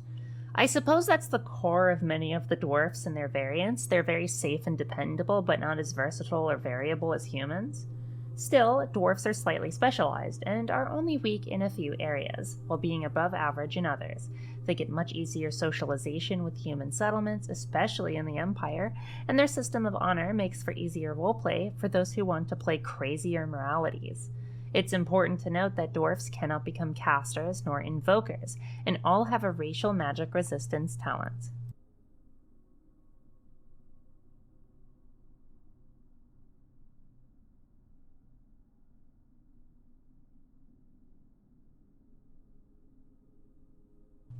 Halflings are basically stereotyped hobbits. They are a piece of the comedy in the Warhammer world. Halflings live in a sub-county of Stirland known as the Mootland, which is basically the Shire for kleptomaniacs. Halflings are a people driven by community and view everyone within the Moot as their extended family. As such, culturally, they don't really view stealing from each other as stealing, simply borrowing, which the more well-intentioned halflings legitimately intend to pay back later. Once you look past this trait, however, you will find many halflings are rather jolly to be around. Indeed, ogres, for example, have a very similar culture and get along well with halflings, feeling a soft sense of dumb pity for the tiny creatures. Said to be the racial cousins of both dwarfs and ogres, halflings are chaos-resistant creatures prone to the more agile and roguish side of life. If you want to play the jovial food lover, the trickster thief, or just a fun-loving guy, halflings are right for you. The Moot, being near Sylvania, gives the halflings a big prejudice against the undead, more so than normal, and technically the Mootland is a piece of both Stirland and Averland, creating some political problems between the three states. Beyond that, though, the humdrum of inquisitorial life, of chaos, and all that nonsense, halflings are resistant to magic just as dwarves, and are way less serious. They are an amazing way to inject some life and love into your grimdark fantasy setting. With incredibly poor weapon skill and toughness, they make for awful frontliners, though. In fact, they are even worse because of their small size. And yes, size rules are a thing, and while I won't explain them in full, just know that size is a big part to things like strength and health. A normal human will never be able to outstrength a greater demon, even if his strength statistic is higher, because a greater demon's strength and other stats is multiplicative based on their size, as any creature that has a differing size from average. As a result, halflings are harder to hit compared to larger creatures, but barely do damage. Using sneak attacks, ranged attacks, and supportive methods of combat are better. Might I say, though, halfling fellowship rolls are great. Even at a mid-roll of 10, you can easily reach 40 starting fellowship. Even the most grim of dark elves, evil of vampires, hungry of ogres, or grudge-ridden of dwarves cannot resist the charm of these folk. Not to mention, their ballistic skill, dexterity, and willpower starting rolls are just as good, making them ideal crafters, resistors of chaos, and well-renowned in the use of bow, sling, or gun. Just remember the size rolls. The halfling is the species of Warhammer that I would class as heavily specialized, extremely top-heavy. Playing a halfling fighter type normally will give you an awful time because of the size rolls. This isn't D&D. Just like how you can't wrestle an elephant in real life, a halfling will never be able to wrestle an ogre. They can barely a human, but only if they roll a critical, and that takes a lot of luck. As for species skills, they get Charm, Consume Alcohol, Dodge, Gamble, Haggle, Intuition, Language Moodish, Lore Reichland, Perception, Sleight of Hand, Stealth Any, and Trade Cook. Their Lore Reichland makes them excellent travelers of the Reich. They can choose a stealth specialization to start in, and getting Sleight of Hand before any careers is really good. As for talents, halflings get Acute Sense Taste, Night Vision, Small, and Resistance Chaos. The others are self-explanatory, but Resistance Chaos is unironically amazing. Resistance is a talent that, again, lets you resist one of that thing per session automatically for free. This means halflings get 1 free success on corruption checks, or interacting with chaos artifacts, resisting demonic temptations, and such of that nature. They also get 2 random talents, so if you're lucky, you can get some fantastic stuff. All in all, halflings are an obviously more roguish type of dwarf that are jollier. Dependent on the GM, their resistance chaos might also double as a bit of a magic resistance thing, as lore-wise all magic is indeed chaos.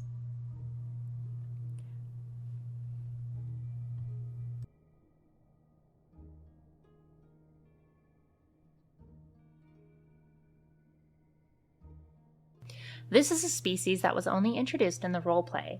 Gnomes are an extremely rare species that have actually very little in relation to halflings. Where halflings and dwarves are sort of anti-chaos, anti-magic, gnomes are the opposite.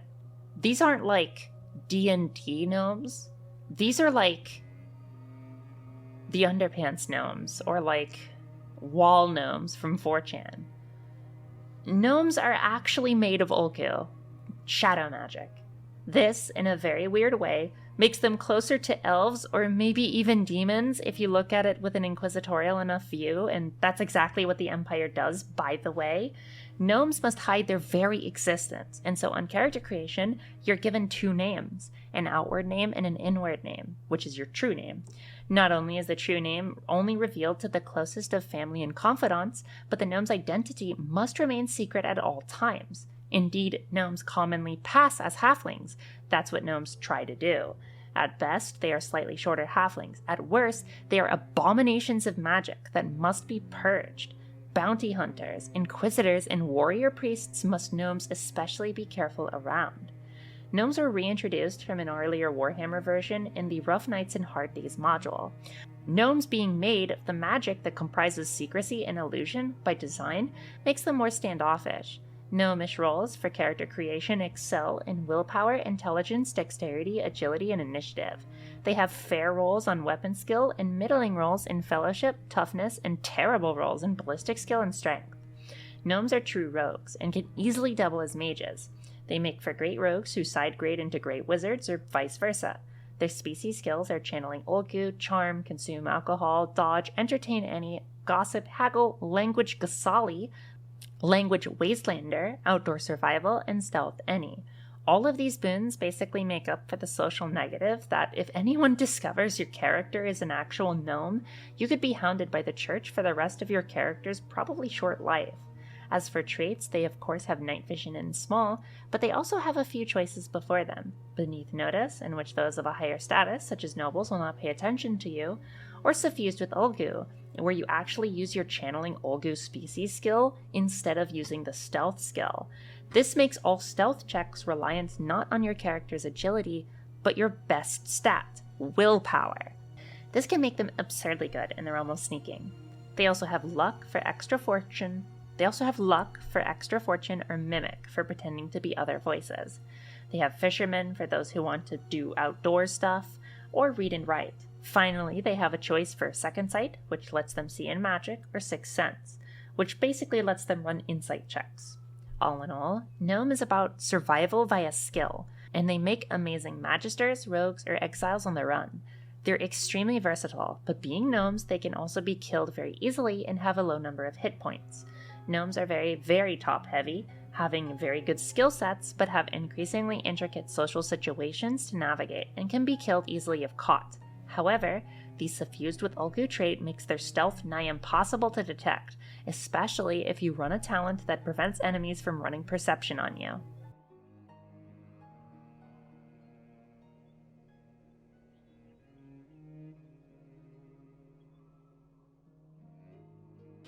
Ogres, much like the other non-humans, can come in a variety of shapes and sizes and have their own unique careers. The real thing that defines them, however, is how just insanely top-heavy they are. They're essentially the opposite of gnomes, and are actually so powerful that I would put a heavy recommendation to not run them in your game if this is your first time in WFRIP. Ogres are singularly minded on food. Every roleplay decision an ogre makes must be more or less centered around the black hunger in the worship of the Great Maw before anything else. They're capable of doing other things, of course, but this is the one time where a specific species actually has some extremely deliberate roleplay concessions that affect moment-to-moment gameplay. Another reason you'd only want playable ogres with more veteran GMs. Ogres have insanely poor initiative, but their strength and toughness, combined with their size rules, makes them near godly. Their starting skills of note include melee basic and melee brawling, giving them some potential early advances in those skills. Track stands out to me as well, as that's normally a skill reserved for the ranger class. Probably for finding food, I imagine. As for starting talents, Resistance Chaos is amazing, Large is amazing, Dirty Fighting can be amazing, Resistance to Ingested Poisons can be amazing, Very Resilient or Very Strong is amazing, and the Food Vice is the thing that, as a player, you must always keep in mind. An ogre generally needs to eat double a large human might eat or ingest in both food or potions to reach the exact same effect. As I said, I don't recommend playing ogres at least for your first or second campaign. I did, and the balancing was a genuine nightmare. All in all, though, if you have a player and a GM who knows about ogres and has some experience under their belt, feel free to try with caution.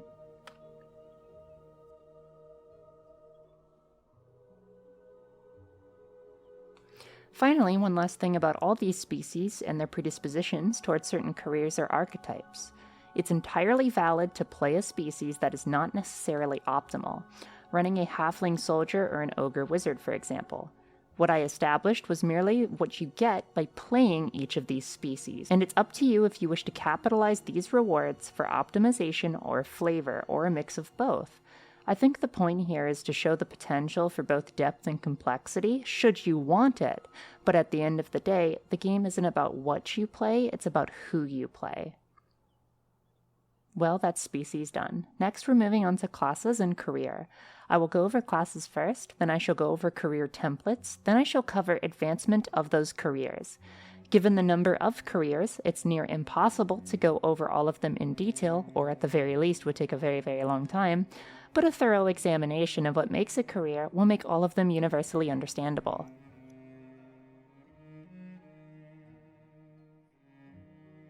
In Wither, there's an important distinction between classes and careers. Class doesn't represent your character's profession or main method of combat, but rather their social class. Profession is instead dictated by your career. Each career has 4 levels, and each career belongs to a class. Some of you might raise your eyebrow at this. Why are there only 4 levels to a career? You see, each career has talents and skills you can level up in before moving on to the next. Not only do careers have trapping requirements, but they are meant to persist for quite a long time. You can become an extremely powerful character at level 1 of a career through build optimization or through XP. Career level only denotes specialization, not level of power. It's like seeing the associate of a Walmart being this massive 200 pounds beefcake, and his manager is like an old grandmother. While Grandmama is certainly higher up in the career, Jamotheus the Strong is horrifyingly powerful by comparison. Furthermore, you are more or less encouraged to explore the careers within your class, meaning that late-game characters will inevitably become a web of different career and skill choices, creating decently interesting hybrids of every make and model, which is kinda like real life, especially if you're in the IT field and change jobs often. Given there are 4 careers to a career group, you can kind of see how the amount of careers and total builds available to a player are genuinely staggering. Finding the right combination of careers is almost pivotal to achieving high levels of power in multiple facets of the late game, but there are a few caveats to a career switch that we will get into later. Take my man Dietrich over here. The player started him off as a mundane alchemist, making potions and poisons for the boys. However, he got kicked out of the Alchemist's Guild, and he's also kind of an asshole, so when he completed level 2 Alchemist, he then went into Racketeer. During an Endeavor period, he bought a business. What business, you might ask? A criminal gang, of course. And so now, he's the alchemist leader of a criminal gang distributing illegal potions to the citizens of Salzamund, and that's just a single specialization and how that might lead to some emergent storytelling.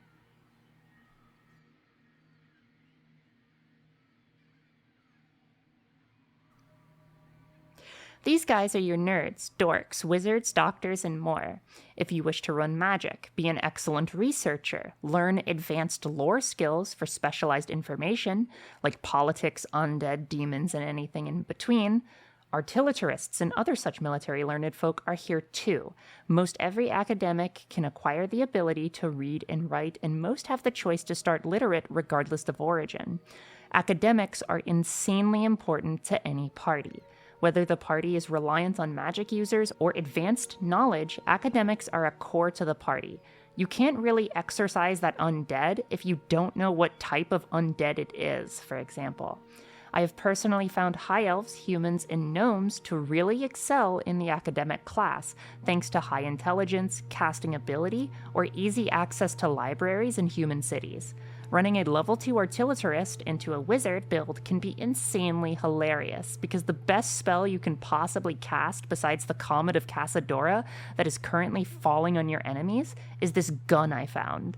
And thanks to the research skill and lore I acquired as a loyal intern, I managed to research into the treekin I was planning on fighting to discover that I should use Akshi-infused bullets for maximum damage on account of the tree man's weakness to fire. In short, academics are your wizards, holy men, esoteric engineers, and researchers, great for controlling fights, discovering physical and social weaknesses, and buffing the party with miracles.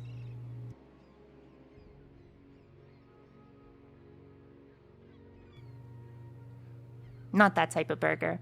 Burghers are citizens who live in cities. These are your crafters, your merchants, your protesters, your town guards, beggars, and other such folk. Burghers are generally good at crafting and making money. There are a few classes that focus more on social mobility or the challenging thereof, such as the agitator or the beggar. My personal favorite burgher, thanks to the Nations of Mankind supplement, is the executioner.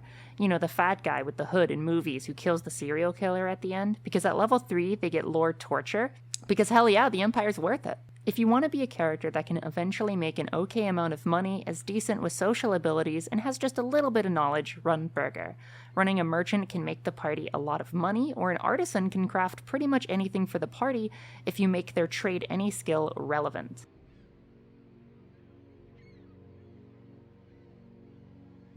This class are those who serve nobles or are nobles and make their living through courtly intrigues and political games.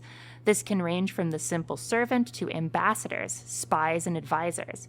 The courtier's life is indeed dangerous. Saying the wrong word to an NPC with the power to kill you is indeed something to consider. The other thing trying to kill you, though, is probably your fellow players who really want to ignore court intrigues and really want to go over that hill and fight that chaos demon completely unprepared.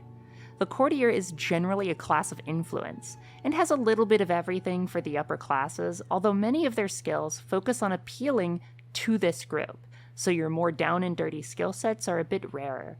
Great for games where you need political or social influence amidst the middle and upper classes.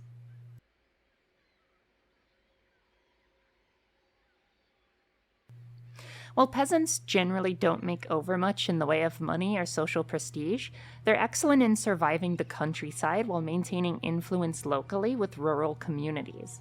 While peasants also include the career group villager, wherein one career within is actually called peasant, confusingly, the peasant class also includes things like hunters, hedge witches, herbalists, miners, and more.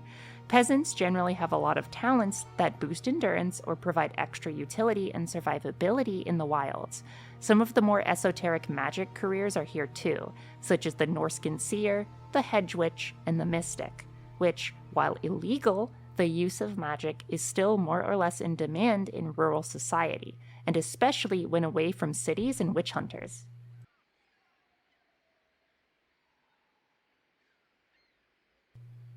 While peasants might be a bit half and half, rangers are full nomads, traveling the countryside, coachmen, bounty hunters, messengers, witch hunters, anyone who doesn't have a real level of permanence and whose profession requires them to travel vast distances and frequently. Ranger careers are normally good at survivability, tracking, investigation, and stealth.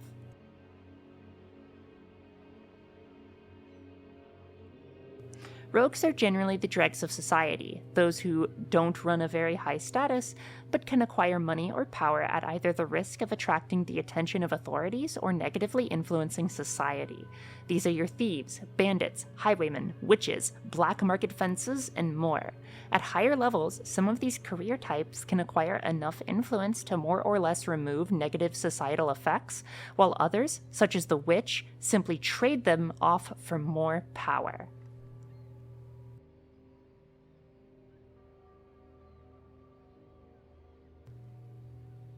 I am placing riverfolk and seafarers in the same category, as every riverfolk is a seafarer, but not every seafarer is a riverfolk.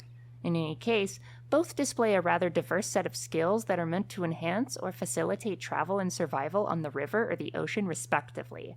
These can be people from any social class, and with the exception of some academic skills such as magic, within the riverfolk and seafarer class, you can find a career that will suit a particular skill set as long as that skill set is on the water. Captains, huffers, pilots, marines, sea priests, chantymen, sailors, fishermen, river wardens, smugglers, and more. The price of this diverse set of career types is obviously environment. While many of the skills you pick up in these careers are usable and very good, you won't be able to access your entire skill set as long as you're inland.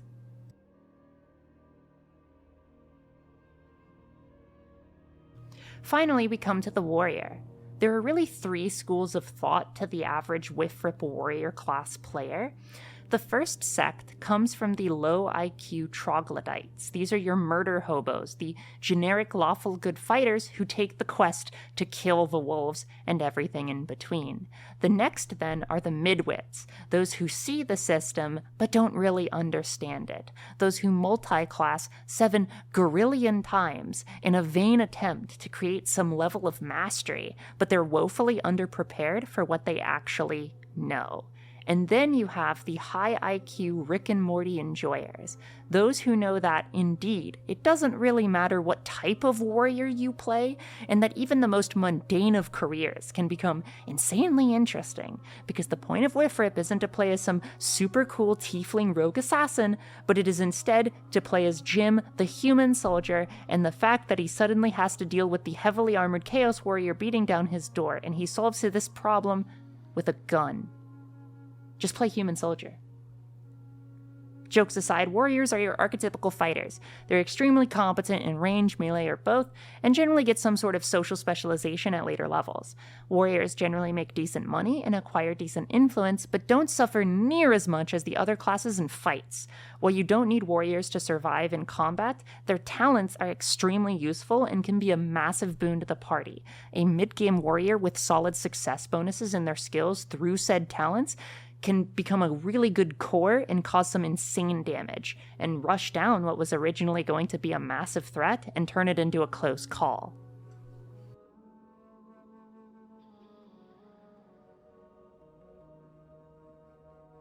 If you haven't been able to tell by now, while some of the careers are filtered via utility, many of the careers are divided through a grounded attempt to link player and the world they live in. It depends on the GM, of course, but generally moving outside of your class is rare. But moving within can be as common or as rare as you like. It really depends on how much XP you receive, the length of the campaign, and the scale of the campaign as well. A really kind of fun part of the actual core book is that it specifies that there may be some instances where your class and species or origin doesn't necessarily line up, the Wood Elf Flagellant being an excellent example.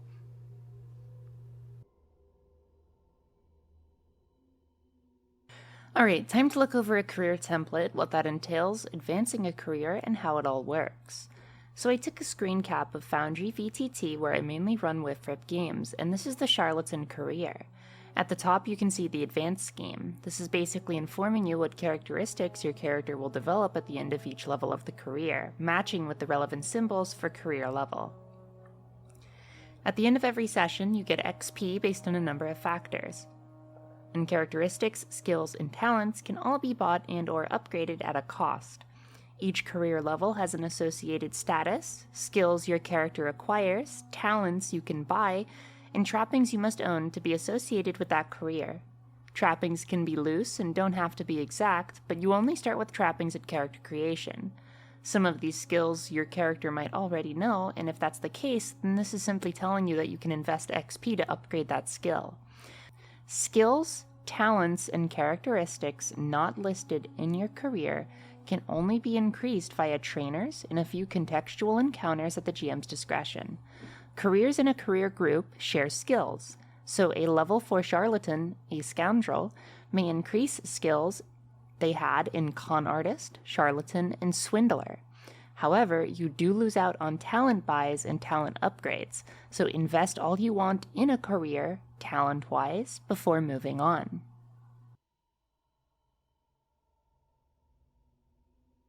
In order to complete your career, you must have 5 levels in 8 of your skills, 5 in all of your career characteristics, and 1 talent bot. The 5-level requirement goes up by 5 for each higher level in your career group, requiring 10 advances at level 2, 15 at 3, and 20 at 4. Because you gain more skills at each higher level, this also provides you opportunities to specialize and focus on certain aspects of careers instead of painting with a broad brush, if you so choose. Upgrading a career is also not necessarily better. It only increases the specialism in that career's higher echelons. For example, let's take a look at the wizard career here. And let's say my example character was a pure scholar, and the campaign he is in doesn't feature a lot of battles. He doesn't own a horse and lets his party members deal with the evaluation and haggling of goods. And one of his party members is a well-off merchant, so money is easy to come by. Pretty much everything he would get in level 3 would be completely useless to his character, and the talents are only relatively specialized. The status and skills are both entirely wasted. Especially if he didn't max out his level 2 talents, it would be folly to actually make the upgrade, unless he was trying to rush to level 4 for that level's talents and skills. This is where things become interesting. You see, you are not limited to a career group. Indeed, you are only really limited by class, and that can change with context and GM permission at the expense of extra experience. Let's say our level 2 charlatan here decided to leave his career for another rogue class. That's entirely feasible. He moves from charlatan to, say, witch, and now he has access to a whole new skill set and change of characteristics. He does lose out on anything in charlatan he doesn't buy before the change, unless it's in his new career, but the fellowship skills he has learned as a charlatan allows him to blend socially and use his new darkling powers to greater effect. Certain magical classes are generally restricted in games I've interacted with or ran, so we can say for roleplay purposes our charlatan had found some sort of chaos artifact during a con in order to actually become a witch.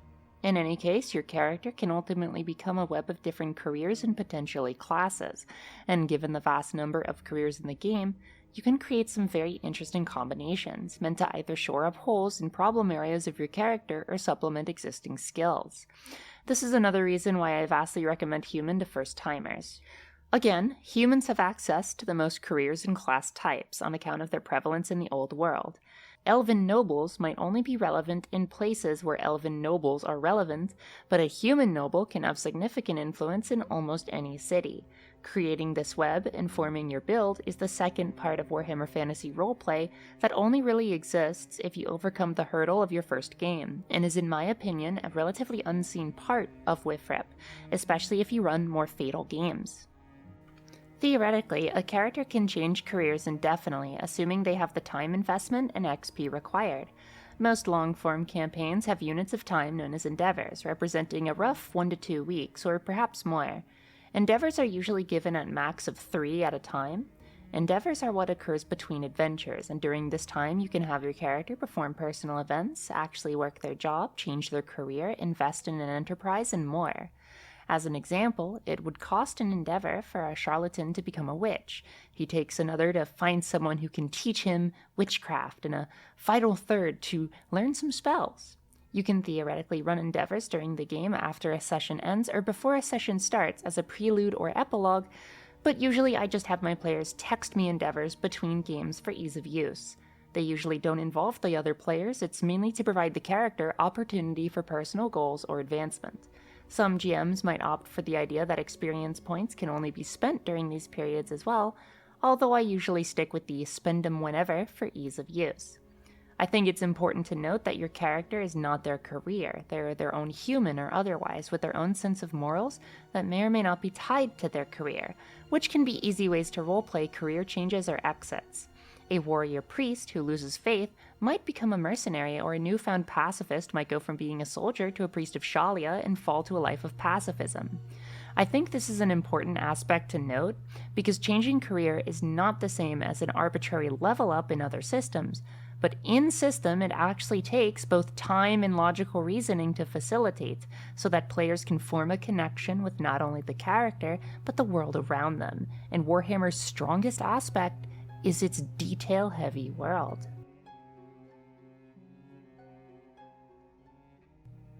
While there are some careers that are universal, such as most in the core book, a number of the expansion books in Nations of Mankind provide careers that are specific to certain origins.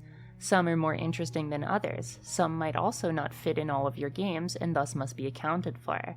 An Albionite Highlander might not be overly out of place in a Norscan campaign, but a Cathayan Sword Saint would be kind of odd in the same scenario. Both of these are from Nations of Mankind, and if you pick up the unofficial module for yourself, I urge caution and a thorough look at these careers. Some of them are particularly powerful, and others simply don't mesh with the vibe of the campaign you might be going for, but are amazing for others. A high fantasy Wushu-inspired Cathay campaign would have a lot more to do with the careers found in the east of the world, such as the Dragon Monk or the Ronin or Prefect. Nations of Mankind adds a number of careers and features for Old Worlders that fit a bit better. Different knightly orders to join with different effects, niches that aren't found in the base game such as the Marine or Highwayman, and careers that are specific to locals, such as the knightly types for Bretonnian nobles, the secret police of Kislev, or the dogs of war for Talea and Astalia. As for the expansion books, all of them are more or less tailored to the old world, except for the ones in the Lustria book, which are all about survivalism, diplomacy, and exploration in new and lizard environments. In any case, most of the careers are generic enough to fit anywhere. Almost any place with at least a minimal civilized presence, which is most of the Warhammer world, can have careers from the peasant or ranger class with some brief twisting and turning of trappings or skills. For first-timers, I always recommend for them to just run an official adventure or sandbox module and run the core items, but for those more familiar with the Warhammer world, or if you want to run an area outside of the Reichland, Nordland, or Middenland, Nations of Mankind can provide some solid support for other imperial states. I think that's all I can really say about careers and feasibility and origins for now, and as you can see, a career ties into other aspects of WIFRIP, so let's talk about some of those.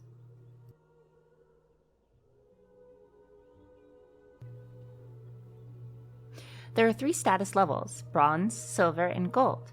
Each status level has 5 stages, 1 through 5, with the exception of Bronze, which can go to 0, and Gold, which has no upper limit, although these instances are rare.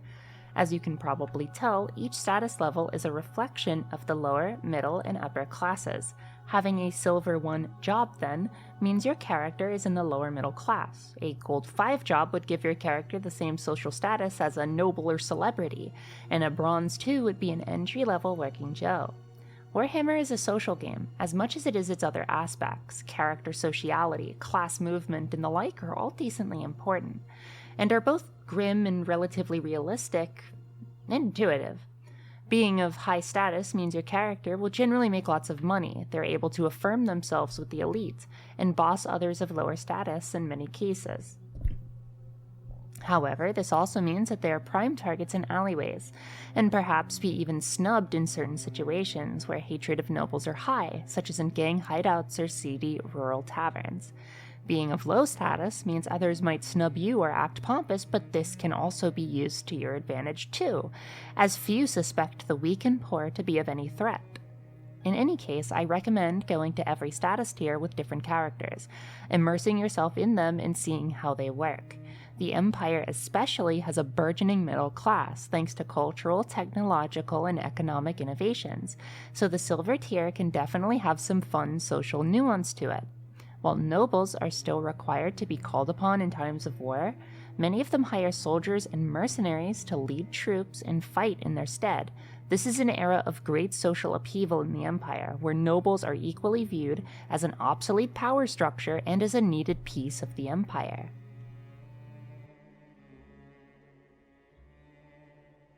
Each level of your career you receive characteristics, which are just the same as attributes in other games. These are mostly self-explanatory.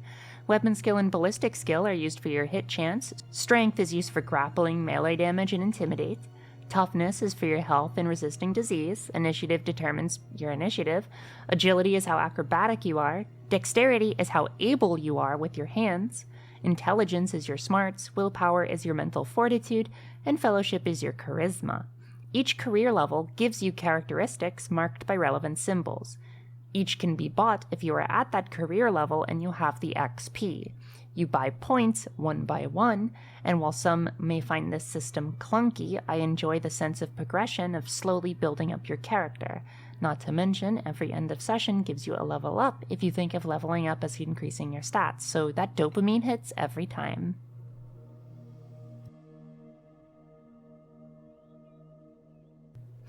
Each level of your career gives you skills. All skills are based off a base characteristic, so if you lack any skill points in that skill, just go off the relevant characteristic. Every species starts with a list of basic skills, things like charm, haggle, or outdoor survival.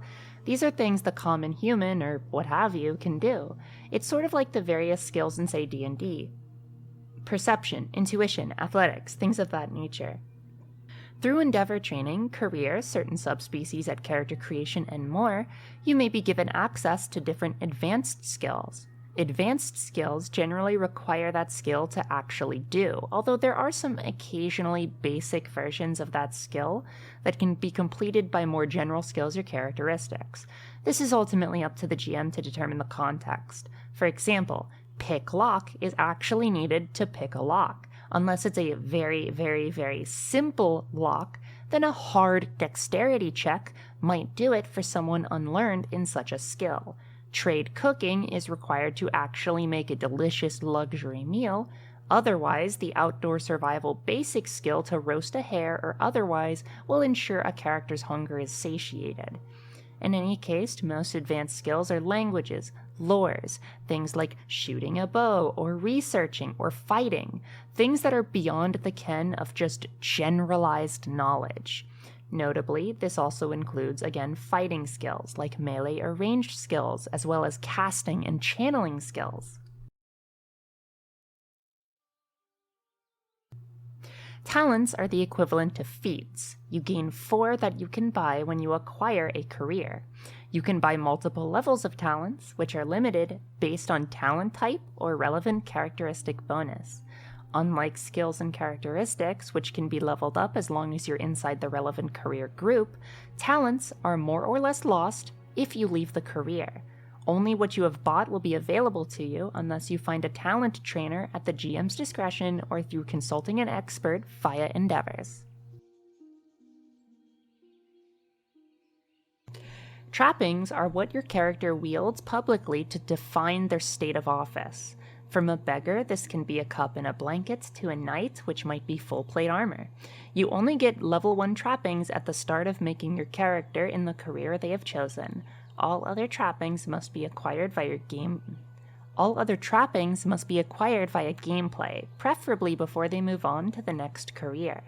If the trappings are particularly difficult to acquire, you don't want to change careers only to get demoted later on because you lack the trappings.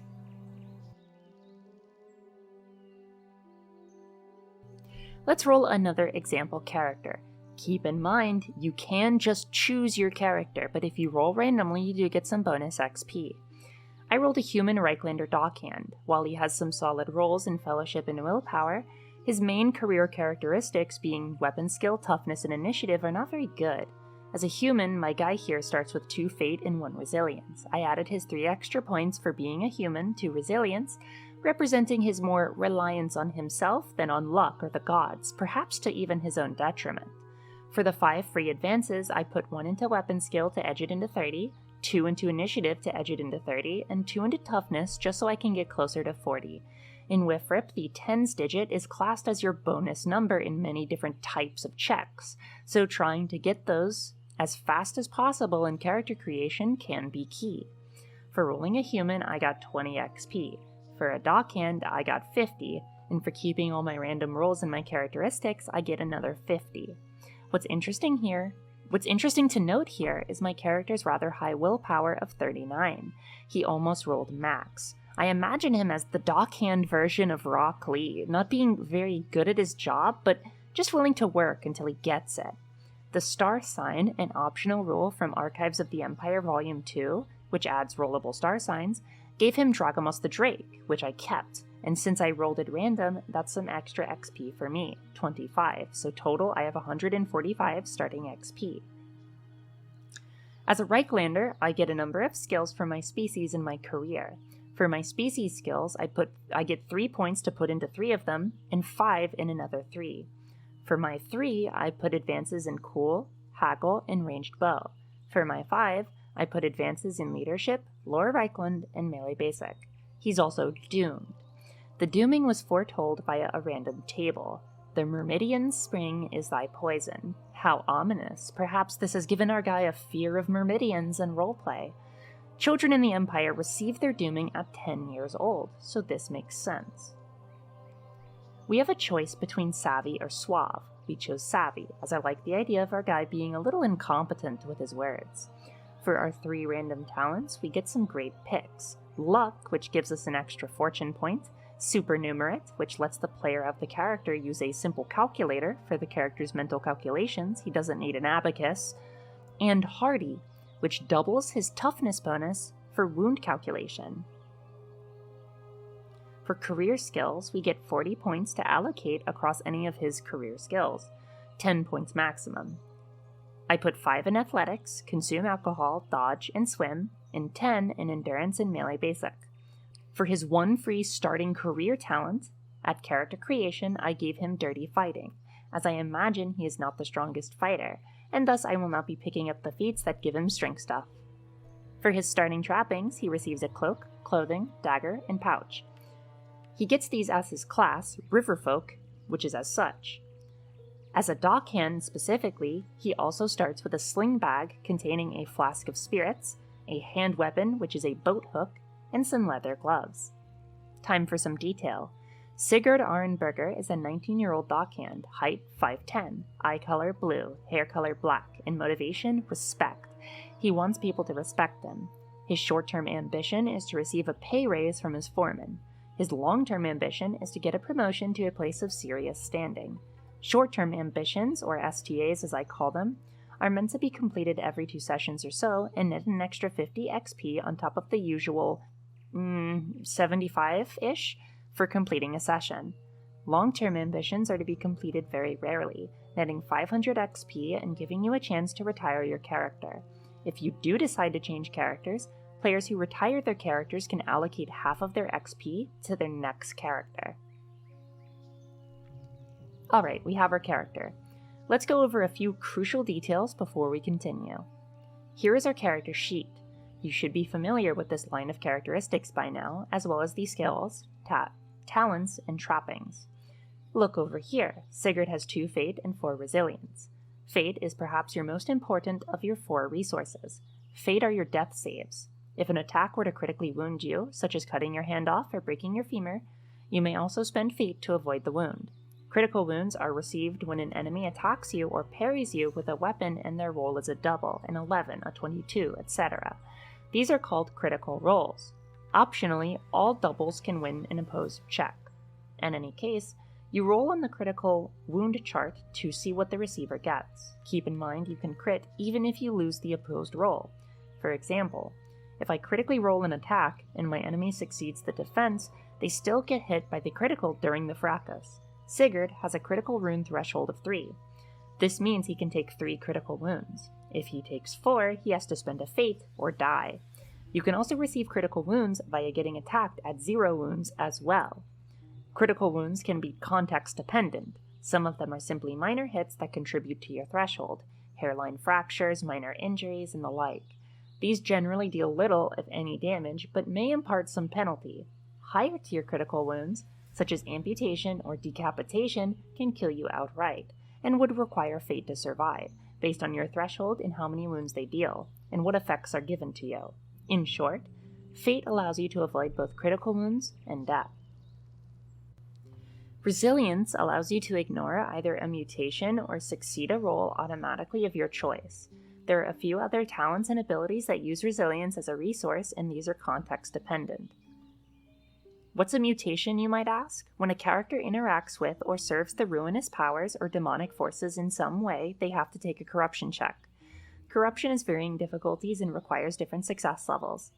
You either use the endurance or cool skills to resist corruption, so having either of those skills high is tantamount for campaigns set in heavily corrupted regions such as Norska. Once your character maxes out their corruption, they receive a mutation. This mutation can be physical or mental. This can range from a personality change to something as extreme as having translucent skin or a giant spider for a head, resulting in having to radically change your character and their roleplay. This can be fun or unfun, depending on how you like to play games, but as it stands, this is Whiffrip, so I recommend rolling with it. In any case, resilience can be used to avoid this, if you find yourself losing corruption checks often. Resilience is gained on doing something significant and personal to your character. I homebrew it to be the character's long-term ambition, to keep things easier and to keep the players on track. These two stats, Fate and Resilience, determine the maximum number of Fortune and Resolve. Sigurd has 3 Fortune because he rolled the Luck talent, which gives him an extra Fortune. Fortune are rerolls. They can be used to add 1 SL on any roll as well. After using a Fortune on a roll, you may not use it again, once per roll only, so dark deals will be needed for further rerolls. Resolve, then, allows Sigurd to either ignore psychology for 1 round, such as ignoring fear, terror, prejudices, etc., or it allows him to remove 1 condition per 1 point. Fortune is regained at the end of every session, including fortunes gained from talents like luck. Resolve is regained when your character follows their motivation. I homebrew this to be the character's short-term ambition for ease of use. Fate is perhaps the hardest to regain. Fate is only regained when the party does something spectacular and the GM finds worthy. This can be completing an adventure, felling a greater demon, or solving some secret the GM put in there he never expected the party could complete in a million years. As you can see, Fate, Fortune, and Critical Wounds are intertwined, just as Resilience, Resolve, and Mutation are intertwined. Keep these resources in mind, especially in relation to Fortune. Do not be afraid to use them. And because Fate determines your maximum Fortune, using a Fate also means you are depriving yourself of an extra Fortune per session.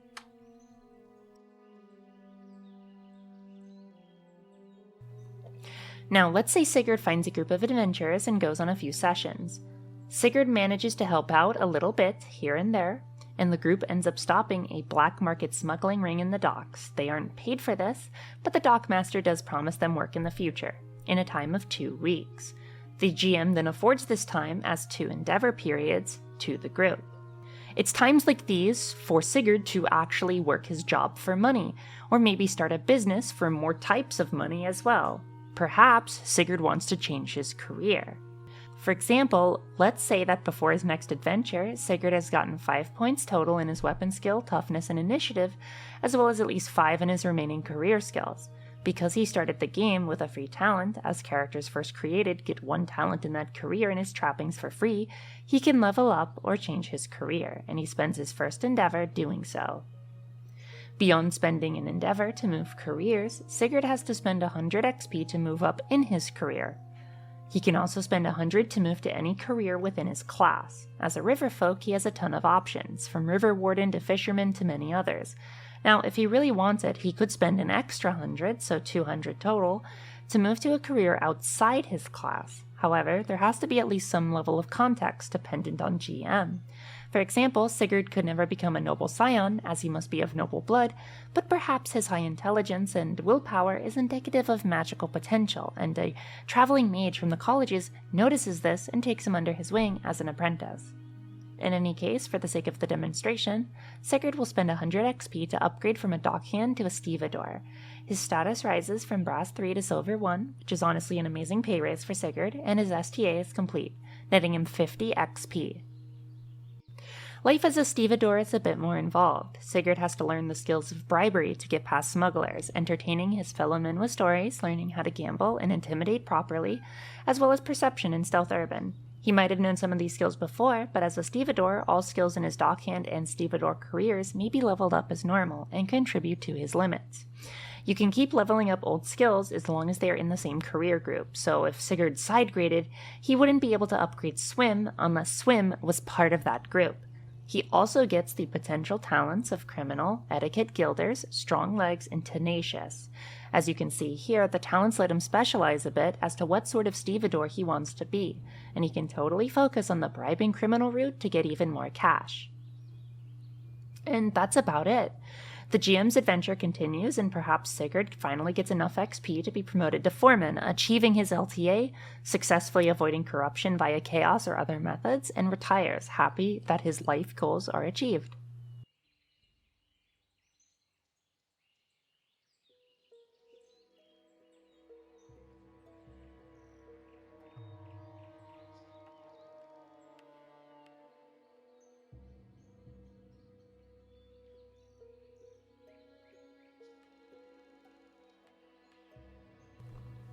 Wifrip runs off a D100 system. You have two dies, a tens and a units die, or the first number and second number. When rolling for tests, your skill level in the relevant test is generally the target, adjusted for difficulty. Things of average difficulty out of combat, for example, is normally a plus 20, so a character with 35 strength will have to roll under a 55 in order to lift a marginally heavy crate. I personally forget way too much about difficulty adjustment as a GM, but it is important to keep in mind that you can set difficulty dynamically based on the situation. Rowing in calm waters might be an average or maybe even an easy, but choppy or even stormy waters could be difficult or very hard. Rolling less is better, and higher difficulties lower the threshold of success. Rolling a very hard check on something your character is 30 or lower in, for example, would only succeed on a natural 1 through 5, which is Wifrip's version of a nat 20, I suppose. You can also get criticals on any double success and fumbles on any double failures, and if you have certain talents, you can increase the window of opportunity for criticals as well. After knowing your target number via your skill and relevant difficulty, you have to roll the same or under the target number. Every tens place away from the target number is an SL. The more or less SLs you have, the better success or the worst failure it is.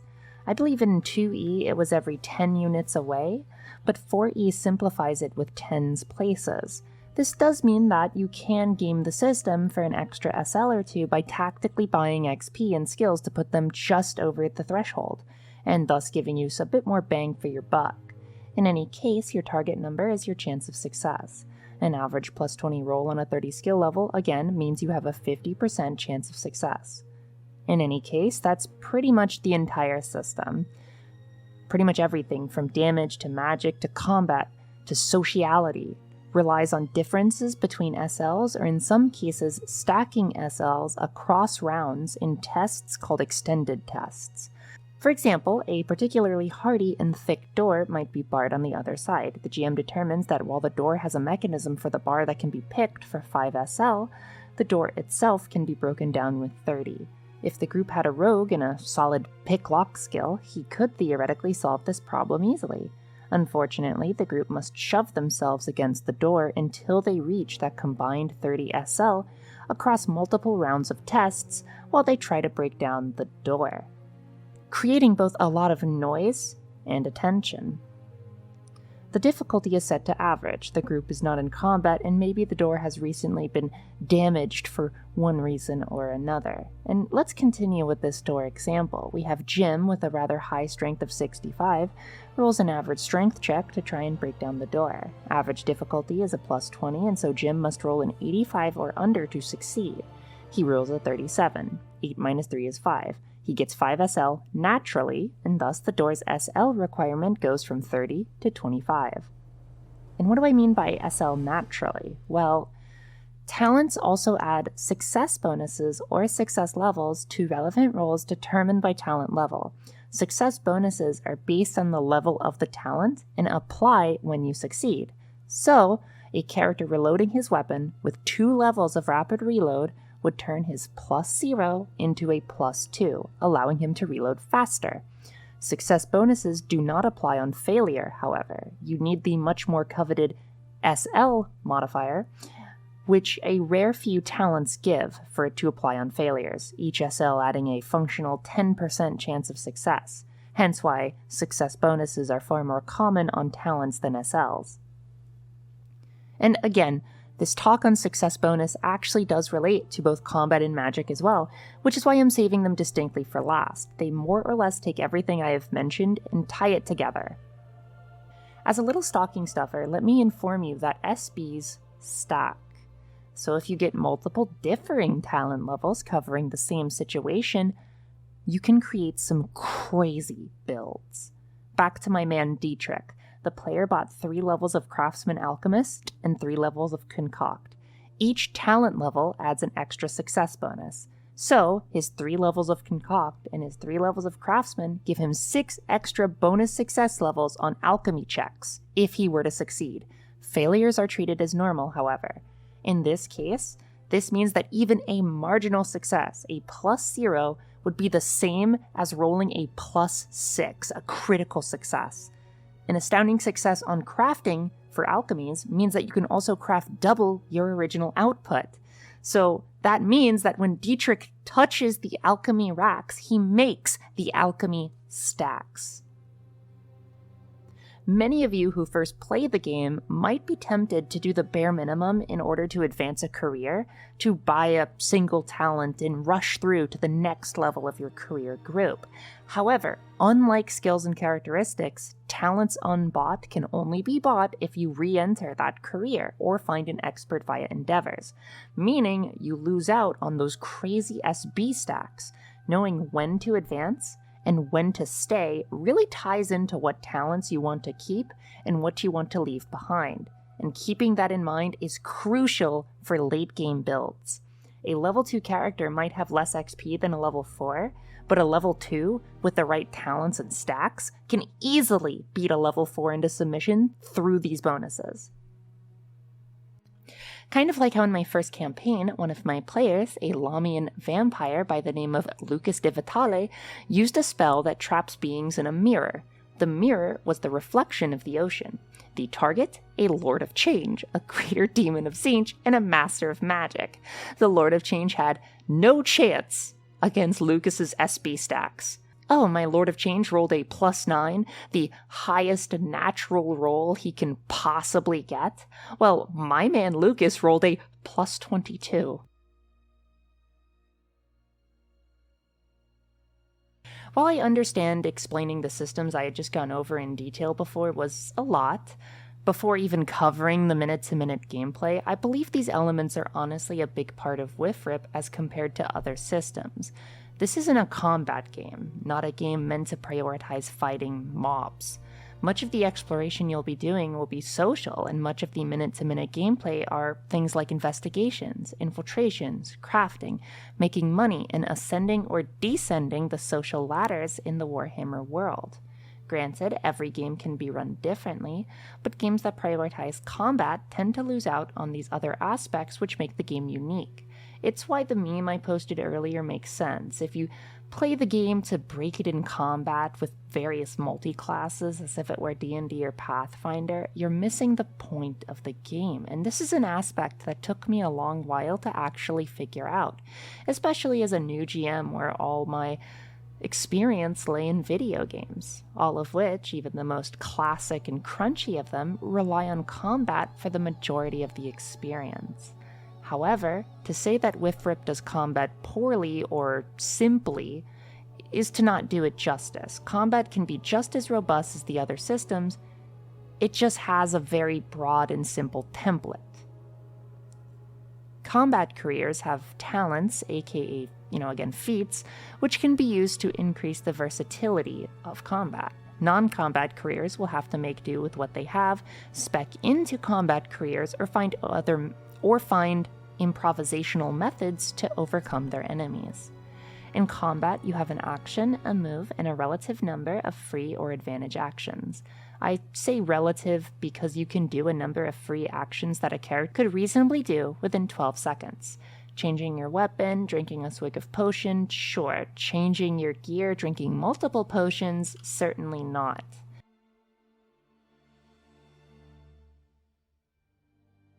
We are going to be using the Up in Arms Alternative Advantage rules. These rules are superior to the core book and have been much more fun to implement, in my opinion. We are also using the House rule that a character's usable advantage is capped by the tens digit of their initiative. The tens digit in the system, again, is referred to as the bonus of that characteristic. So in this case, advantage is capped by a character's initiative bonus. While that isn't rules as written, it is a change that makes sense and I greatly prefer it.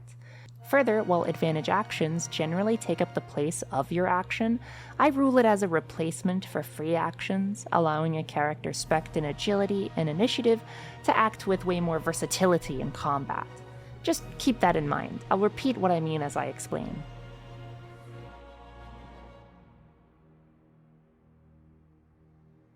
So, your action. What can you do on an action?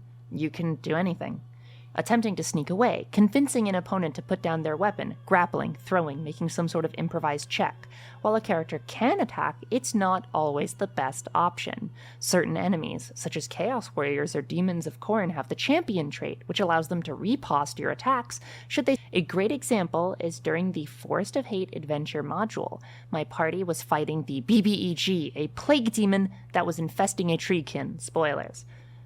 They could have attacked it outright, but its demonic wards, diseased auras, and its larger size made it extremely dangerous to actually melee. Instead, the party made Kislevite Molotov cocktails out of liquor, matches, and rags, taking advantage of the creature's flammable trait to deal double fire damage each turn, stacking up blaze conditions in order to kill it, whereas attacking it normally, even with weapons such as guns or those that pierced armor, wouldn't have been nearly as effective.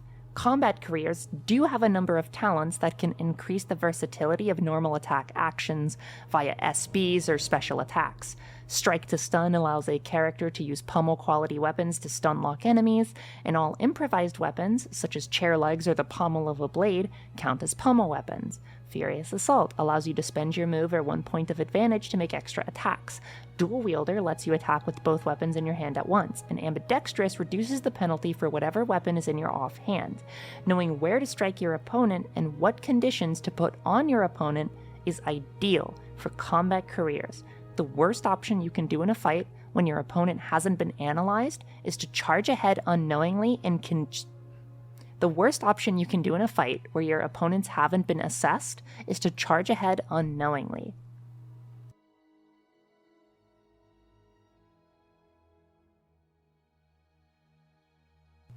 Your move. The game utilizes both a movement point system for more abstract play and a direct yard system if you prefer measurements or run battle maps in person or on a VTT. I prefer using gridless measurements in my battle map VTT, using 1 unit as 2 yards by default. That said, it really depends on what you prefer. The game recommends using 1-inch grids IRL, so the movement points can refer to how many grid spaces your character can go if you so choose. You have your walk and your run. You can end the run in a charge if you so choose, like most other games. Pretty self-explanatory stuff beyond charging. You can also make an athletics test to see if you can sprint past your run, alongside some other options like that. In short, you can walk and do your other actions, or you can run and end in a charge.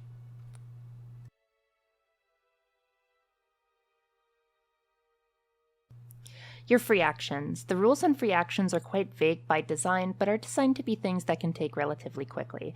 Switching a weapon, shouting some words, flipping a table, and such of that nature would be a free action. I also put advantage actions here as well, and I will quickly cover those. Using the up in arms rules, advantage is a measure of how much your group or the enemy group is dominating the battlefield.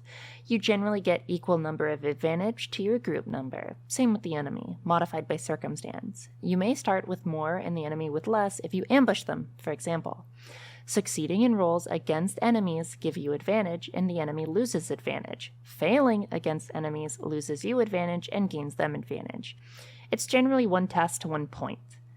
The advantage actions are as follows, sorted by cost. 1 trick, costs 1 point, allows you to attempt an opposed agility test and apply conditionals on an opponent. This can range from Dale Gribble pocket sand to splashing an enemy with alcohol and prep to light them on fire, whatever you can think of. Number 2, batter, costs 1 point, allows you to oppose strength an opponent and tackle them onto the ground. When you attempt a batter, your turn ends immediately, so use wisely or in conjunction with party members. Number 3, flee from harm, costs 2 points, allows you to ignore engagement rules and attacks of opportunity. Number 4, additional effort, costs 2 points, and has no upper limit. Allows you to gain a +10 modifier on a roll, and for each additional advantage spent, you gain an additional +10. Finally, at number 5, we come to the coveted additional action. You spend 4, and you get an additional action, normally an attack, but some players use it as a reload or some other thing. House rules a limit advantage to initiative bonus, meaning a character with 30 initiative can only do advantage actions that cost up to 3 points. So, taking advantage of the higher cost actions requires your character to actually specialize in it.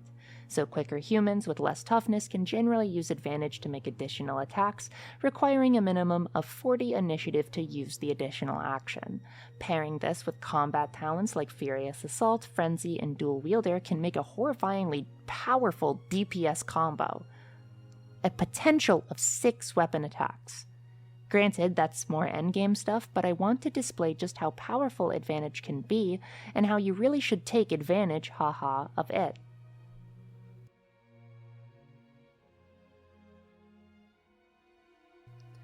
Any action in combat is generally a +0 on the roll, meaning you roll against the raw stat, modified, of course, by talents or situational effects like height advantage, conditions, and more. Combat rolls are opposed. Blocking and attacking are the same roll. If someone attacks you and you have a shield, you roll an attack with your shield. Whoever has the highest SL level, the difference between rolled and target number modified by SPs and talents, wins. If you successfully defend, your group gains an advantage and your enemy loses one. If you fail, you take damage. Keep in mind that rolling with your offhand is a -20 unless you are ambidextrous, so using a free action to flip your shield hand and spending a turn taking a defensive action for a +20 or similar buff determined by your GM can greatly increase your chances of survival. House rules, I only apply the armor of shields if you successfully parry, meaning that you still have to get a +0 or higher to apply from the armor a shield can provide. Otherwise, you tried to raise it but failed. In this instance, the enemy gets a better SL, but since Jim rolled a +1, he's able to benefit from the extra 2 AP. There are some other peculiarities, like how ranged attacks can only be opposed by a shield, otherwise, if you fail your shot, you miss.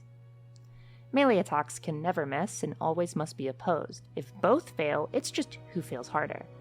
Keep in mind that actions are not limited to melee attacks, but can also be grapples, elaborate actions that might be considered more than a reasonable amount of free actions, such as platforming and more.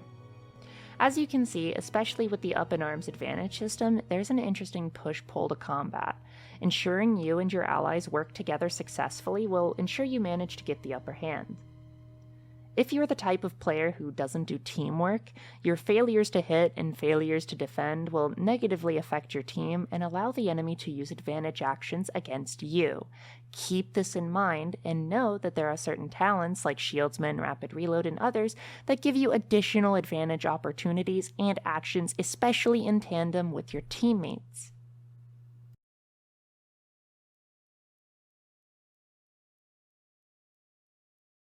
Let's take an example combat. Jamotheus Rendirson and his party of feminine male elves are attacked by a group of beggar kings who are masters in the art of panhandling. Detecting the attempt of impoverished charms as a masterful assault via successful intuition check, Jim and his cadre of well-endowed feminine male elves attack and ambush the demonic vagrants. Thanks to their successful ambush, the party of 5 is at a slight advantage, and the GM gives them 2 advantage brownie points for the ambush. The tally is 7-7. The group rolls for initiative. For initiative, you can use everyone's initiative score, everyone's initiative bonus, some take 1d10 plus the bonus, and others take 1d10 plus initiative bonus plus agility bonus. And again, the bonus is the 10s digit.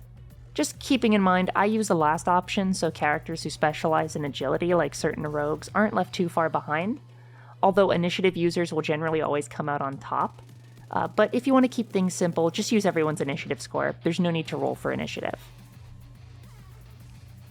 The feminine male elves are all scouts, presumably to hunt down other males at maximum speeds. Thus, their initiative and agility scores are quite high, and they manage to get the roll off. Poor Jamotheus, however, is placed between the many beggar kings.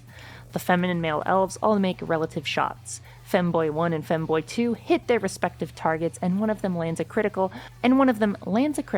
thanks to Femboy 2's impact keyword, which adds criticals on hits that end in 0, hitting the arm and causing a minor fracture, which can only be healed via surgery. The first and second Beggar King, grievously wounded, lose 2 advantage thanks to the 2 successful rolls the Femboy elves had made. Remember, advantage can be added or lost dynamically, as well as spending it in combat.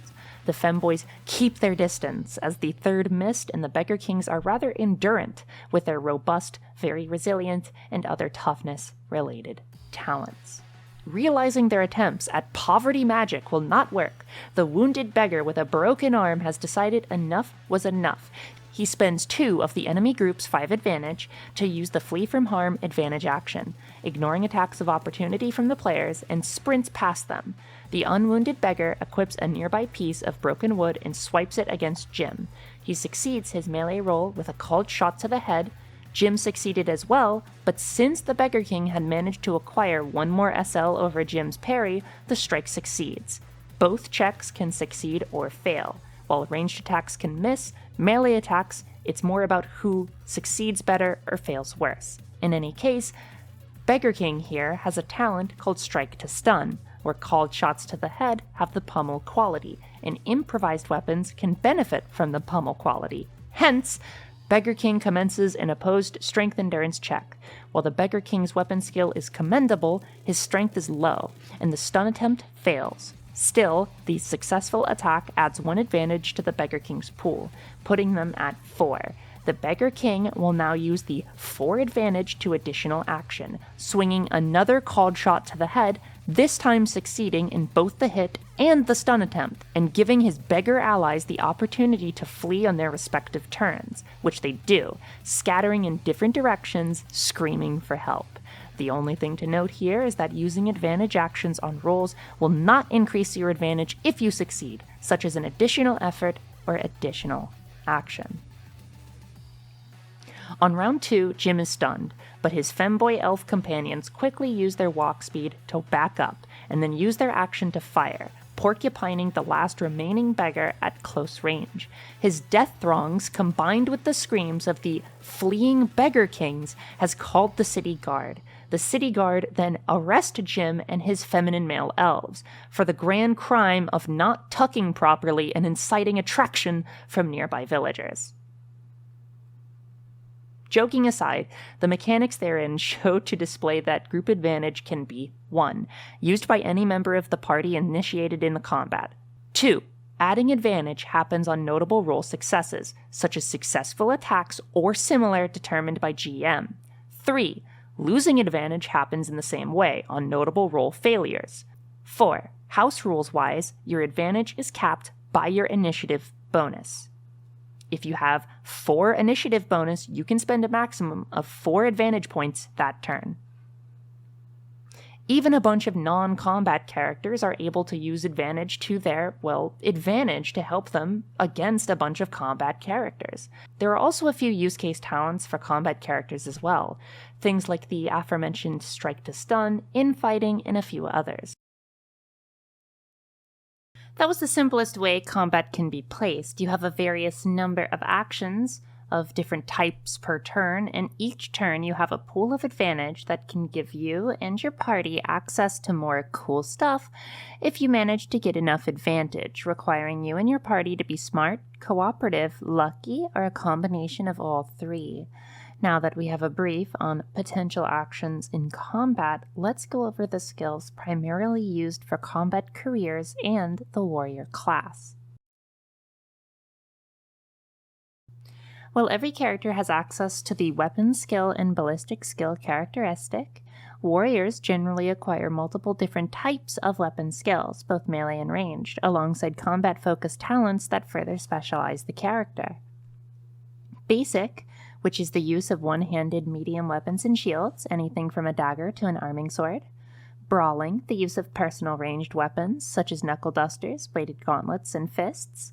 Cavalry, the use of cavalry-specific weapons, such as lances and cavalry hammers. Fencing, the use of elegant and fast fencing weapons, such as the rapier. Flail, the use of flail-like weapons. Parry, the use of weapons that are designed wholly for parrying, such as the offhand dagger used by duelists. Polearm, the use of staves, and more.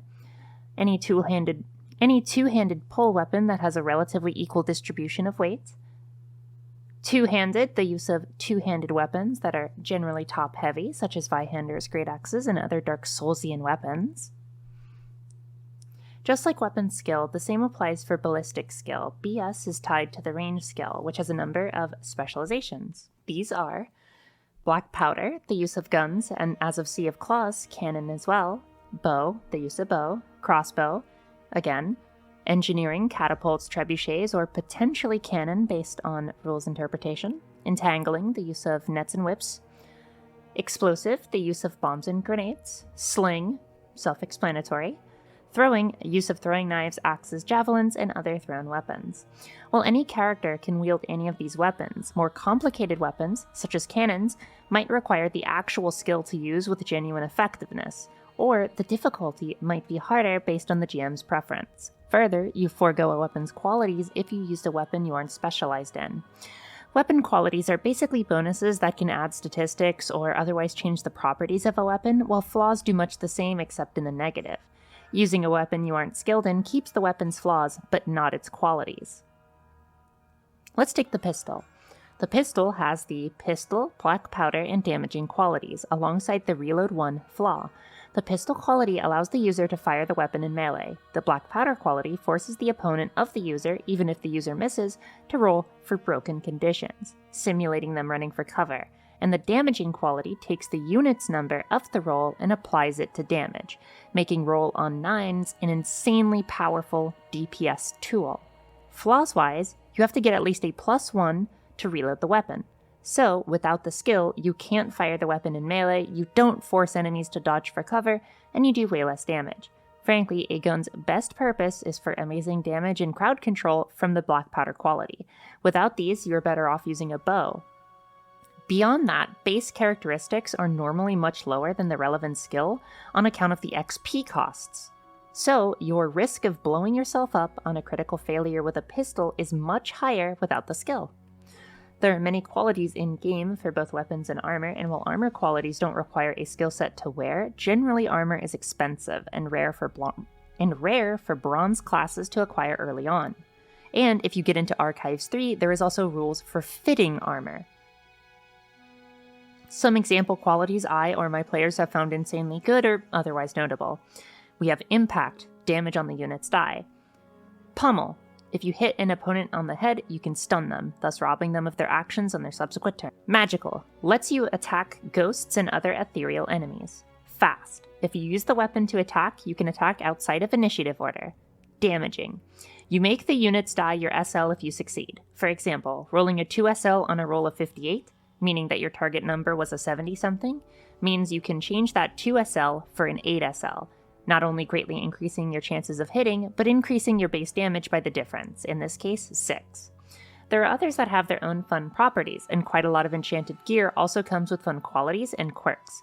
The thing you have to know in regards to qualities, though, is that you can only use them if you have the skill regarding that weapon. Talents are extremely specialized feat analogs that focus on a singular skill, or in some instances, on using a skill in a specific way, called a special action. The combat talents are varied, and generally allow a character to properly engage with certain builds beyond their raw role.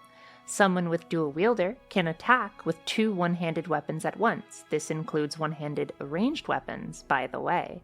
Someone with shieldsman can spend some group advantage to counterattack or push away enemies. Someone with guardian can switch places and tank hits for weaker allies, etc.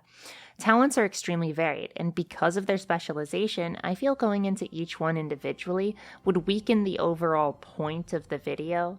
I feel going into just humans and species itself was enough to display the extreme level of variance between characters. Talents that focus on combat usually push your character to specialize in archetypal roles, whether that be a war leader, a combat medic, a more combat-focused wizard, and more. Most talents make sense within the career they are placed and are, again, limited by career, not career group, meaning the only way to get new talents outside of the 4 in your career would be an unusual learning endeavor or through training. Critical wounds, weapons through qualities, items, potions, poisons, explosives, and the trick advantage action in conjunction with a few relevant items can all apply conditions on an enemy or ally and all have their quirks.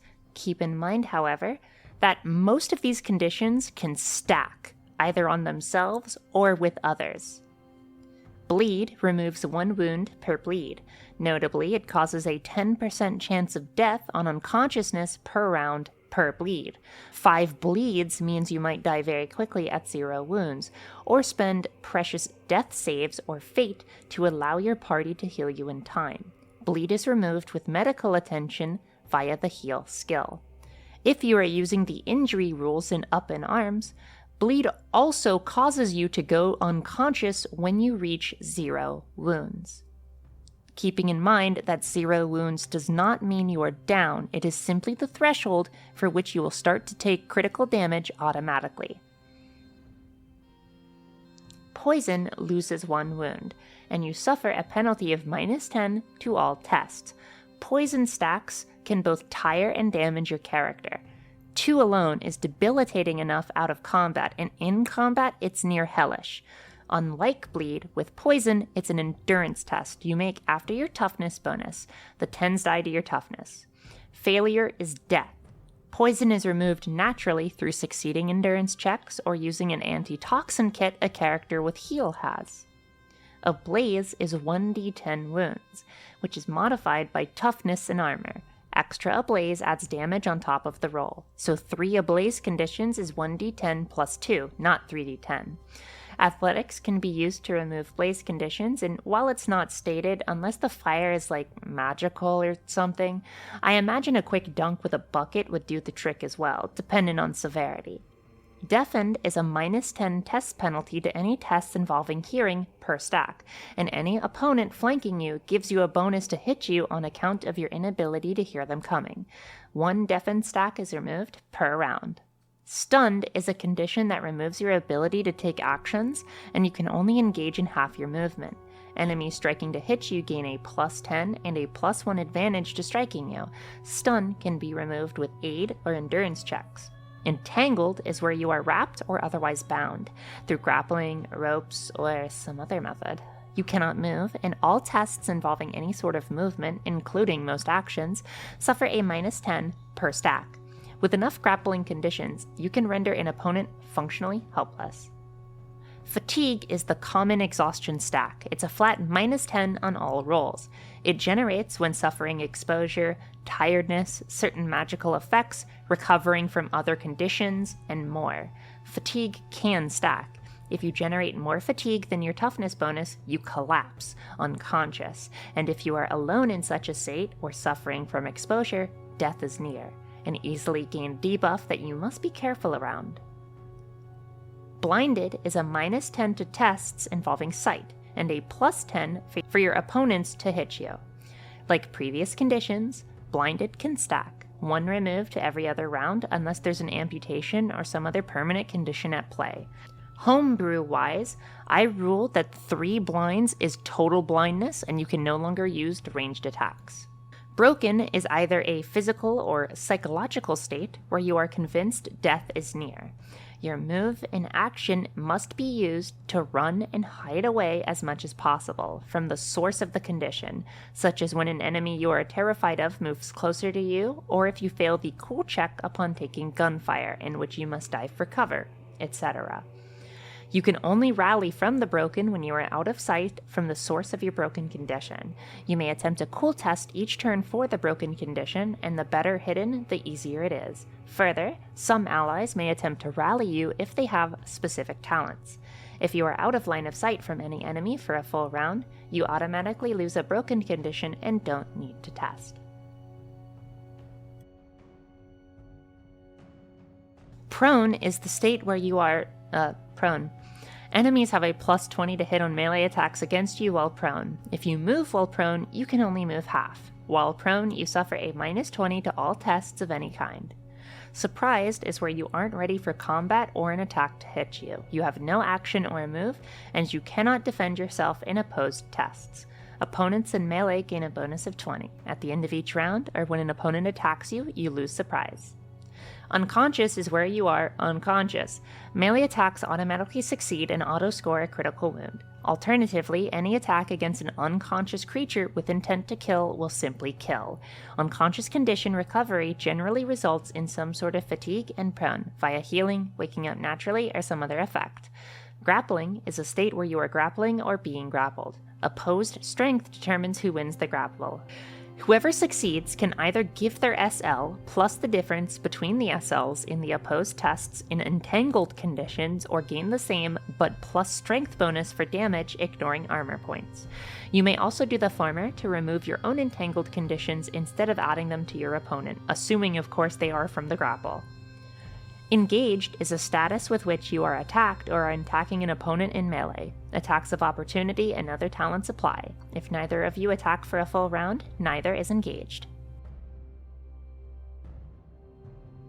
Psychologies are status effects, similar to conditions that rely on conditional effects. Psychologies as a whole can generally be resisted with a cool check, and each have some caveats to consider. Certain psychologies, such as fear or terror, can be resisted multiple times, building up SL as you would any other extended test, such as breaking down a door in an earlier example. Functionally, this is your character psyching themselves up and trying to resist their fear up to the required threshold, as determined by fear or terror level. Other such psychologies, such as prejudice, animosity, and hatred, require different, usually negative roleplay concessions regarding the target of those conditions, while camaraderie or love requires positive roleplay concessions towards the target of those conditions. Because of their conditional nature, psychologies come into play mostly when a character implements one in their backstory, or the GM is utilizing a number of demonic, undead, or monstrous forces to bear against the party.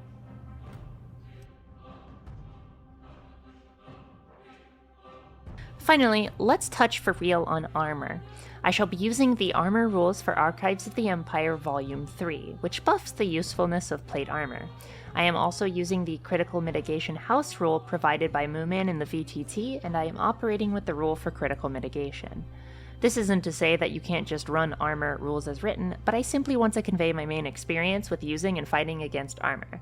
To keep things simple, because Archives 3 is confusing as hell regarding it, and my one point of contention is such confusion, armor can be divided into two categories or sets. In the first, you have your leathers, your mails, and a single breastplate. You can more or less get any combo of these things, as long as it fits and works, for about 3 AP more or less on various places and 5 or 6 on your torso. The Critical Mitigation House rule reduces the roll on a critical by the amount of AP you have available on that hit space. So if my character is wearing a jerkin, a breastplate, and a mail coat, they're able to reduce the critical roll by 50, as in a roll of 50 or less would be reduced to a near harmless critical wound, like winded. The deadlier wounds, as in those above 50, like amputation or arterial stabs, would be avoided and traded for lesser injuries. The rules I have been running with is that mitigation damages all armor in the location hit. Now let's say you wanted something with a bit more panache. Let's say you wanted to avoid criticals entirely on your body. Well, that would require full plate. Full plate at a base of 3 AP to each hit location is pretty good. However, combining more than a breastplate and a helmet, like greaves and gauntlets, requires soft kit, a selection of soft leathers to tie all your stuff together. You can also reinforce the soft kit, giving you an extra 1 AP below the armor to add to mitigation rolls. Full plate with reinforced soft kit is absurdly powerful. You mitigate criticals and in some cases ignore criticals outright, as plate armor has the impenetrable keyword, where odd-numbered criticals are ignored. Combine this with a shield and now your character can become insanely tanky. In all hit locations, they can avoid criticals, the main way of doing damage in this game, and they can avoid missile attacks by blocking them. In short, you can either go for a build that mostly protects your torso, but you can't really mitigate the other areas as effectively, and you maintain your agility, or you can go for some full plate that allows you to mitigate everywhere, but is cumbersome, expensive, and heavy, not to mention the prevalence of sumptuary laws some GMs might run in their games. It might even be illegal for those of a bronze status to don full plate. It's up to the GM. The part that most people seem to associate this system with is how fatal it is. Now, through some serious prolific deep diving, I can tell you that this is mainly a meme holdover from older editions. While the game does have a number of criticals and high damage, unless you're being thrown into high tier combats every session, and let me tell you, at least in official modules that doesn't happen, most combats are avoidable through lateral TTRPG play. As long as you are a human, you can spend fate to avoid fatal criticals quite a bit. There are a few different critical roll tables I use from Up in Arms, if only because Up in Arms is the military book and it makes the most sense to me. In any case, if you roll a weapon for either offense or defense against a melee attack with a melee attack, and you roll a critical, being a double or zeros on Impale keyword weapons, you will score a critical on the enemy during the combat. You roll in the critical table for the body part and that's what happens. If you are running critical mitigation armor rules, you generally won't be able to decapitate enemies running a lot of armor points, but scoring a lucky arterial hit on a roguish character or something more debilitating is pretty satisfying. At least in my games, I don't like to throw the entire pot at my players, I just want to see their characters and what they become, and part of that is getting a lucky crit on an NPC, or one of the players, and seeing the after effects. Not just having the player die to an instant kill. Theoretically, if a critical is rolled against you and you're wearing full plate armor, it's virtually impossible to do an instant decapitation or something like that. Still, something that does pierce armor, like gunshots or magic, can still do some fun damage, and if you're particularly unlucky, you always have your fate. Every character has a critical wound threshold. If you exceed a number of non-lethal critical wounds beyond your threshold, that's basically death's door. If you fall unconscious before receiving medical attention or recovering from one of the critical wounds in some manner, you spend a fate or die. With the Up in Arms critical table, you will only acquire lethal criticals on rolls beyond 100. Avoiding criticals can be made in a number of ways, but this primarily manifests in either your fate, your precious death saves, assuming the critical is bad enough, such as amputation or through the use of armor, where you can deflect the critical wound or mitigate it if you use the house rules for it. A quick note, in order to roll a critical that is beyond the 100 state, you have to damage a person beyond 0 wounds. Each point of damage you deal beyond 0 wounds is a plus 10. So, even with a lot of armor, you can still do that instant kill if that person has no health left.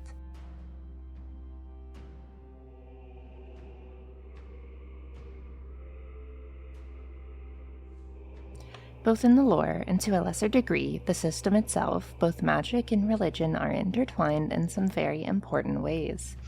In the lore, magic and religion were both quite one and the same, although those of the priestly orders of the Empire would probably kill those who would make such an accusation. In essence, religious prayers and miracles are more or less really weak spells, cast quicker and safer. Using them too much bears a risk, however. Using the miracles or blessings outside the purview of your god, or too much or for too little of reason, and you can accrue sin points, which can make your god angry at you, requiring you to roll on a table of severity. Most sins are things like prayer rejection, but accumulate an absurd number and you could even be excommunicated, or smited by your god. These instances are really hard to acquire. You'd have to be role-playing against your god pretty actively. Magic, then, is the opposite. Much longer to cast, but much stronger, and casting is way more dangerous, causing miscasts, corruption, and other such fun things. Magic miscasts arise more often than godly wrath through sin, and generally result in corruption, and very, very out there effects.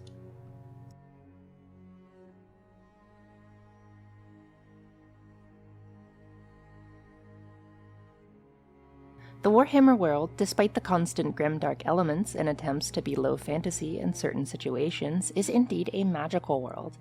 Coming from the collapsed polar gates of the Old Ones, magic is quite literally the wispy, ephemeral traces of the Chaos realm. The warp, to you 40k nerds, and diffuses into 8 distinct colors, each one with their own properties. While elves and a rare few other species, like the elusive and reclusive slan, can weave multiple strands through high magic or dark magic in some cases, most casters are confined to a singular color, as each type of magic is so strong and powerful on its own. Magic tends to subtly mutate and change those who wield it. A fire mage, or an mage, as it's called in lore, might find himself more temperamental and passionate, while a mage of heavens, or Azir, might become more aloof and arrogant. These changes are accepted, and while there is no actual mechanic for this in-game, it's something that you are encouraged to roleplay in system. You do get a bonus if you wear the robe specializing the wind you're trying to cast, and a malus if not. A blue robe for heavens, a red for fire, a white for light, and so on. Elves can inevitably cast from any school of magic, and multiple of them. They can even learn a special talent to learn high magic, a unique magic only learnable to them and the slan, which are not playable in any capacity. Humans and ogres can cast from one color lore of magic from the 8 winds, and are also limited to a single dark lore should their characters take darker paths, such as learning chaos magic or necromancy. Gnomes are more limited just like humans, but this time they can only cast the lore of shadows. In order to cast spells, a character must have a number of skills and talents related to magic. Unless a character starts with the rarely rolled Witchling Star, which is a star sign that gives the player the ability to cast petty spells, essentially cantrips. As any elf, human, or ogre, you generally need the skills Language Magic, Channelings, parentheses your lore of choice, and an Arcane Magic talent. Theoretically, you don't need Arcane Magic. This lets you memorize spells. You could just keep them in a grimoire, but unmemorized spells have double the spell requirement, which can make it very hard for early game players to cast even the most basic of spells. Usually, a wizard career will have both memorized and unmemorized spells, as well as petty spells, and can memorize new ones for an XP cost based on their intelligence bonus. Language magic is what's used to actually cast the spell in question. Channeling, the magical wind, is what's used to charge up the spell before casting. All spells, with the exception of petty spells, have a casting number, or CN, that tells you the amount of power you need to cast. Like every other resource in this game related to rolling, it's all based on your SL. Let's take a spell with a CN of 2. This is a pretty low power spell, and as such, I need 2 SL on a language magic check to cast the spell. However, let's say we're trying to cast a particularly powerful spell, or a spell we haven't memorized, for 16 CN. It's functionally impossible, even for a high-level character, to achieve this in SLs reliably. Even with multiple talent increases, we would need to be absurdly lucky, or snuff down some warpstone to cast it in one turn. Hence, we charge it up using channeling. Channeling checks, which derive from willpower instead of intelligence, can build up a pool of magic SL over time, which can then be used to make the resulting cast attempt easier. This is also why it's important for any magic casting character to specialize in both willpower and intelligence. Keep in mind that while language magic as a skill can be applied to multiple types of magical lores, channeling only refers to a specific wind, or school if you want to call it that, of magic. Further, non-elven wizards usually only get access to one channeling lore. So, for the spell of 16 CN, let's say I channeled across 4 turns, and for each I channeled 3 SL. 3 times 4 is 12. At the end of the 4 rounds, I could attempt a language magic check, and instead of having to reach 16 SL, I would need to reach the difference, in this case, 4 SL, as 16 minus 12 is 4.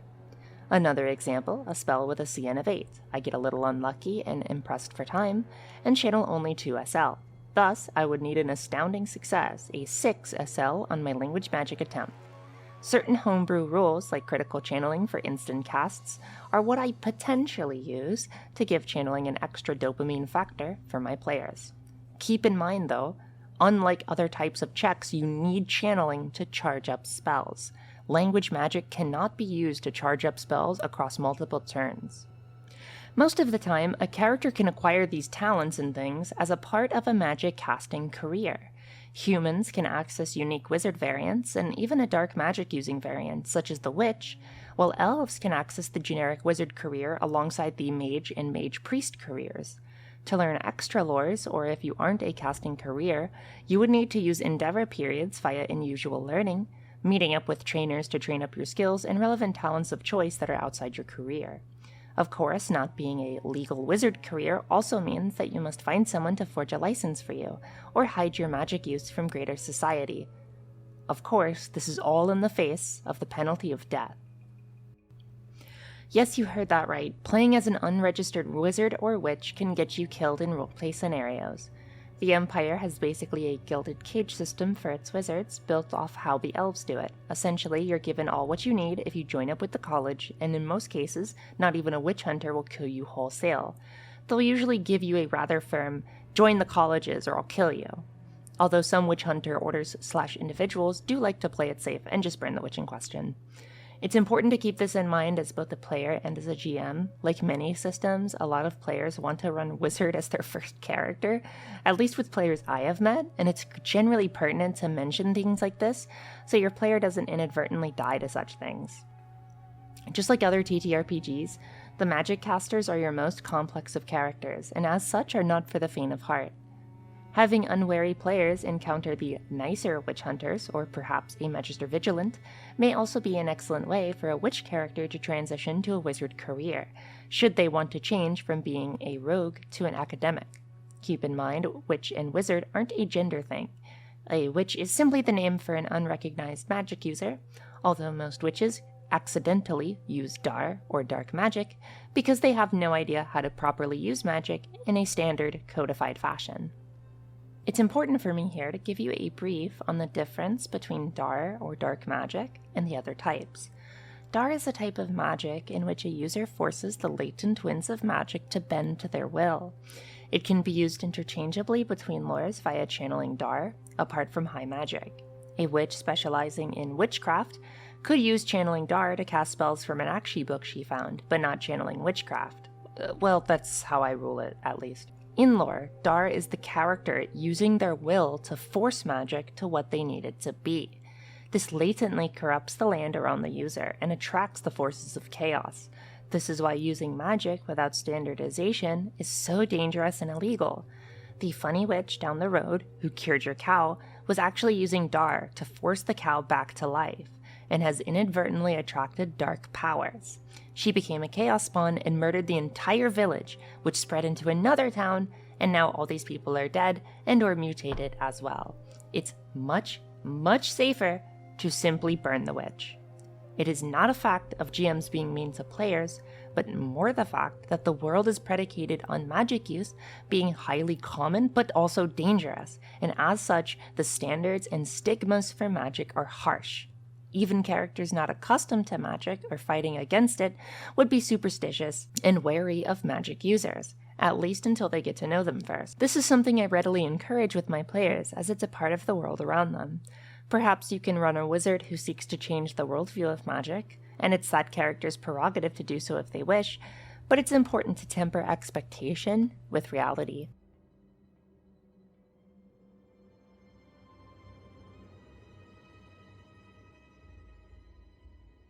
Most people with at least a cursory knowledge of how religion works in Warhammer probably knows of Sigmar Heldenhammer, a man-turned-god who is one of the primary deities of the Empire. Note how I say one of. Despite what the memes of Victor Saltspire or Age of Sigmar might tell you, Sigmar is actually one of the many gods in the Empire. You have other imperial gods, such as the one Sigmar worshipped himself, the wolf god of winter and war, Ulrich, but you also have gods from the so-called classical pantheon, spread through osmosis from Telea and Astalia, and much of these gods are worshipped as well. This worship is both prolific and legal, although it may cause friction. Hilariously, the Empire is probably one of the largest places for religious diversity, despite the Sigmar meme, and you can understand why the religion system in something like 40k or AOS might not sit with me as well, because in Wifrip you have such a massive glut of both local and worldly gods to choose from that naturally come from different elements of imperial society or foreign nations having long-term influence in trade with the Empire. Certain books even acknowledge this, with unique priest subtypes unique to some of the other gods, such as Handrick or Myrmidia. The three most respected gods of the Empire are probably Sigmar, Ulrich, and Mor. The worship of these three has changed the Empire's culture the most. Sigmar is obvious, Ulrich because Sigmar worshipped Ulrich in life in the political schisms between North and South, is divided between Ulrich and Sigmar. More comes from Telea, but more worship is so important in the Empire for mainly anti-undead reasons. Sylvanian vampiric incursions have happened just enough to the point where the Empire has a bit of a cultural fanaticism with more. It's why you see skull iconography everywhere. It is the acceptance of death. The other gods are worshipped heavily, but to lesser degrees. Myrmidia amongst generals, Tal and Raya amidst rural folk, midwives and Talabeklanders, Cain amidst soldiers or murderers, Renauld amidst thieves and rogues. There are many more gods, and each have their own unique strictures and preference of worship. Even the evil ones, like Cain, Stromfels, or Gundred, are wholly against chaos in all of its forms. Some GMs might integrate this into the game. Serving a god closely or well will allow a player to receive some form of godly absolution to heal corruption or protection from chaos forces. In any case, just like magic, religion has its own set of skills and abilities. This primarily comes from the prayer skill and 2 talents, bless and invoke. Each of the talents requires a connection to the god the player chooses or somehow comes to worship. Just like with magic careers, you can learn these skills and talents through trainers, but it's a big social faux pas and can lead to trouble. Most of the time, these skills are acquired by playing or starting as the career in question, that being of a priest, nun, or warrior priest, or perhaps some other religious subtype. If you have the bless or invoke talents, you cannot acquire arcane magic, language magic, or channeling talents. These skills and talents are mutually exclusive. If you have racial magic resistance, such as the dwarves, you cannot acquire either blessings or magic. Keep that in mind going forward. Just like magic, religion has its own set of cantrips, called blessings. Blessings have much more limited utility than petty spells, usually focusing on simple buffs, but are so useful or unique in their own right based on the god. Miracles are much stronger, but also rely on a character's faith. Not only do you have to know and specialize in the prayer skill and the relevant talents to use blessings and miracles, but if the GM determines that you've gone against your god in some way, you can potentially earn sin points. Sin points are used up when you attempt to invoke or bless via your god, and add to a table that can result in your god punishing you in some way. This can be from basic debuffs to excommunication. Miracles have direct use cases and are tailored towards the god. While some gods may share blessings, miracles are generally unique and provide both flavor and utility based on the god. Unlike magic, however, religion does not have a CN requirement. It is simply you succeed or you fail.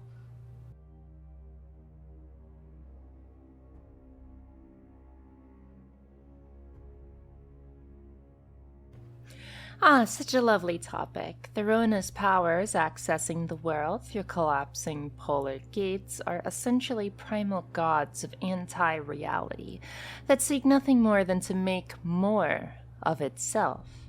In this end, they shall spread their influence both physically and mentally. Thus the corruption mechanic. Certain chaos artifacts, evil actions, or other such things the GM finds appropriate might bring the party or certain individuals to engage in a corruption check, opposed with a challenging willpower or cool roll. Corruption is either minor, moderate, or major, and each step requires an additional SL to resist completely, the difference being the corruption you gain. A character suffering from major corruption needs at least 3 SL to avoid it completely, otherwise they gain a number of SL based on the difference to a maximum of 3. Corruption can be gained through magical miscasts, deals with demons, and a host of other factors as well. So sometimes players can wander through corruption without actually wanting to. It's important to explain this to your players during session 0. Generally, just touching a chaos artifact will be a minor check per day. Seeing a demon based on the demon's power might be a minor or moderate effect. Interacting with a greater demon in any capacity, witnessing a truly unholy chaotic event, or doing something particularly egregious or evil might warrant a major corruption. These degrees are set by SL and can be opposed with the skills Endurance and Cool. For example, a moderate corruption influence on a character with 50 Cool skill will need at least a 39 or below to succeed, not accounting for success bonus stacks or other outside forces, because the character would need at least 2 tens places away from 50. So let's say you get some corruption. How does one remove it? Usually this comes in 2 flavors. The first is through a dark whisper. These are GM reliant, and rely on the GM offering secret messages to a player, ordering them to do a thing, and in return, the player will be resolved of a corruption point. This can go from acting particularly out there in a social setting where doing so would be dangerous, to accidentally attacking a player or furthering the goals of chaos in some other way and endangering the party. The second, then, is through godly absolution. This is a much rarer form of corruption removal, but also the safest. The good gods, whether they be human, elf, dwarf, halfling, gnome, or whatever, normally absolves you of corruption if you do something that is particularly anti-chaos, or if you have some sort of task that you do on their behalf, usually given to you by a high-ranking priest in a temple or from a holy vision talent if your party has a member with holy visions. Once a player achieves a certain corruption limit, and they go past their corruption threshold determined by a combination of a few of their stats, a player will have to roll and resist acquiring a mutation. Mutations are dangerous. Mental mutations will force a player to change the roleplay of their character, as their character is mentally changed in some way, brought one step closer to the wall of insanity. Physical mutations are debatably worse. While some, like having acid for blood, is very useful in combat, it also more or less removes one's ability to get surgery at an official doctoring establishment, forcing you to go through underground or cult doctors. Other mutations, such as the spider head, basically means you'll never be able to set foot in a city without some seriously heavy cloaks, masks, and magical glamours. Of course, there are mutations that are a bit less serious, things like beast horns and such. Yes, you can mutate into a furry. I guess you can really choose that if your GM allows you to choose a mutation instead of rolling. You know, if you're into that type of thing, I guess. Most mutations are vague, at least in 4E. They're a little less than a title and a stat adjustment. This is mainly because their general severity and how visible they are will be determined by GM. I assume this is a method to alleviate how many mutations in 2E can be utterly game-ending. I wouldn't really plan for campaigns where a first player's first character needs to be in the social space, if only because in the vast majority of players they dark deal until they receive some utterly damning mutations like translucent skin or spiderhead, thus limiting their career options to something roguish or rangerish, keeping away from society or living in its underbelly. Again, I have to stress that while many of these mutations can be damning, they can also be liberating. A priest of Sigmar gaining a mutation, forcing him to go underground and become a different career entirely can be a very excellent story, but mutations are generally forced on players. The consent of the mutation comes from the agreement to hit Dark Deal. In short, players and GMs should know that mutations can radically change all aspects of the game, and it's important to keep an open mind.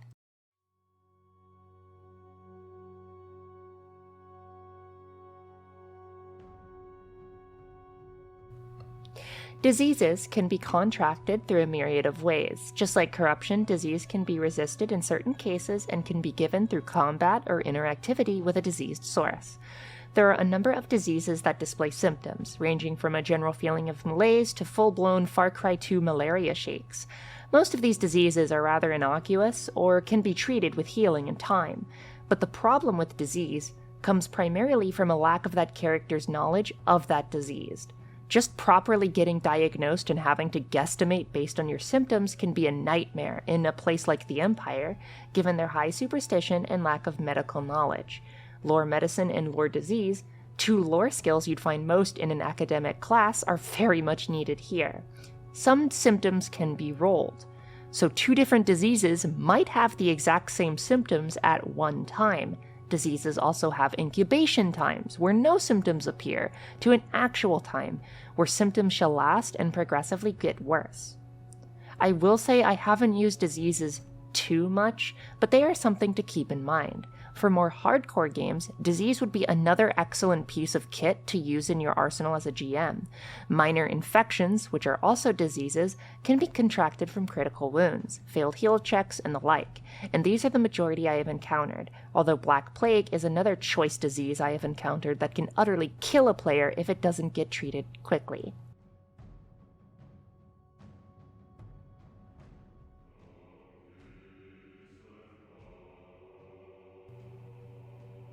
My biggest gripe with WIFRIP is how many choice rules are spread across multiple books, with GMs having to pick and choose singular rule sets for topics, the compiling of which can be a logistical nightmare.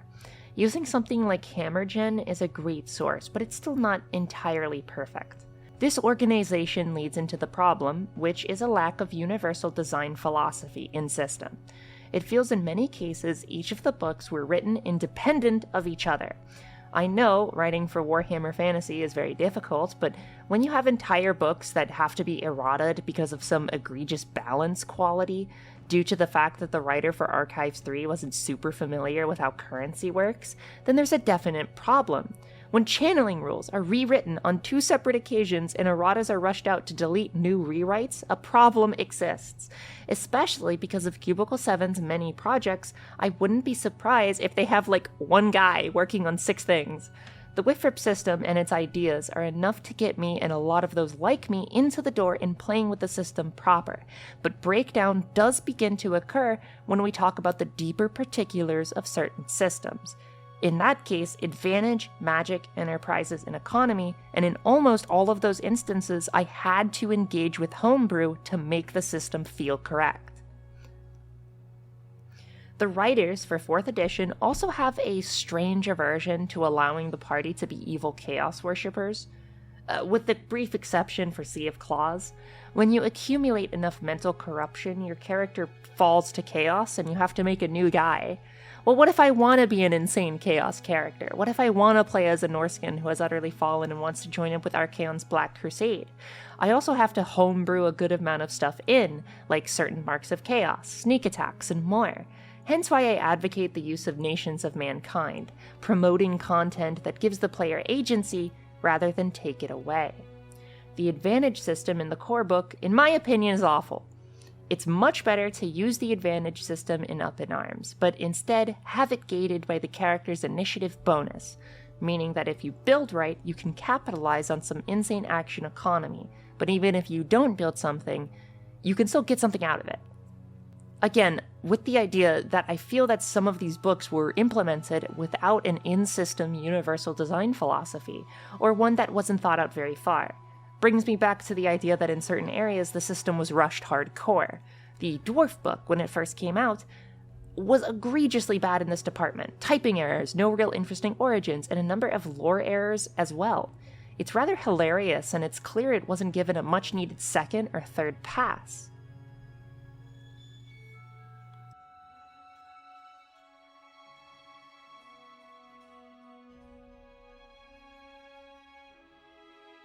Warhammer Fantasy Roleplay 4th Edition was the first game I GM'd. While I have played with Fripp and D&D both before and have interacted with Foundry for quite some time now, I am only a pretty new and novice GM in the grand scheme of things. I am no grognard. For me, it was the world of Warhammer that got me interested in GMing for my friends, and I really wanted to introduce them to the world I loved. I will not sugarcoat anything. I'm biased. I'm very biased to liking WIFRIP. It's been a huge passion of mine, and my liking of it is a meme in more than a few friend communities. It's goofy, it's unnecessarily grim, it's not original at all, and some of its writing origins can be decently problematic, for lack of a better term. The tired tropes of chaos cults or undead plots are an almost constant through line, and the popularity of 40k has outstripped that of humble fantasy. With all that said, the years of writing, the passion of the developers, the players, and the GMs are all lovely to interact with, despite some areas needing touch-up or a rushed errata page here and there. As it stands, I heartily recommend WIFRIP 4e to newcomers and old. The unofficial modding support gives it such a modular nature, and Big Boss's supplements such as Nations of Mankind, or Dwarf Kingdoms, or Warriors of Chaos, or Elven Kingdoms add so much to the game. 4th edition is nowhere near as fatal as 2nd or 1st, and games can be run with low or high fantasy vibes. Especially in, Reddit, I've seen a lot of low fantasy worship, and frankly, run the games however you like, as long as there's a session 0 that communicates intent to your players. It's a world and it's a system I consistently come back to and hyperfixate on, reading wikis or watching lore videos on specific parts of the world. I am not a big fan of the upcoming old world projects, but that's mainly because it's not the type of vibe I enjoy when it comes to Warhammer. I know C7 is making an old world game, which is separate from 4th edition. I most likely really won't get into that. I'm running a years-long Sea of Claws campaign that we run every Sunday on my Twitch, which all of you should go check out, and I am already thinking of future campaigns and custom content and my own fun little homebrew custom lore. And it's great. It's just great. Please play it. Feel free to stop on by on Twitch, or message me on Discord if you have any questions about the game, the system, or you just want to hang. This video has taken a long time. Much longer than I would have liked, and certainly not as perfected as I would have liked. Still, the effort of creating it, especially under my other responsibilities, have been considerable. So if you like content like this, you want to see it improve, or if you're just feeling charitable, feel free to hop on over to my newly created Patreon, which should launch in tandem with the upload of this video. Thank you so much for your time. I hope you guys enjoyed it, and I'll see you for the next one. See you later.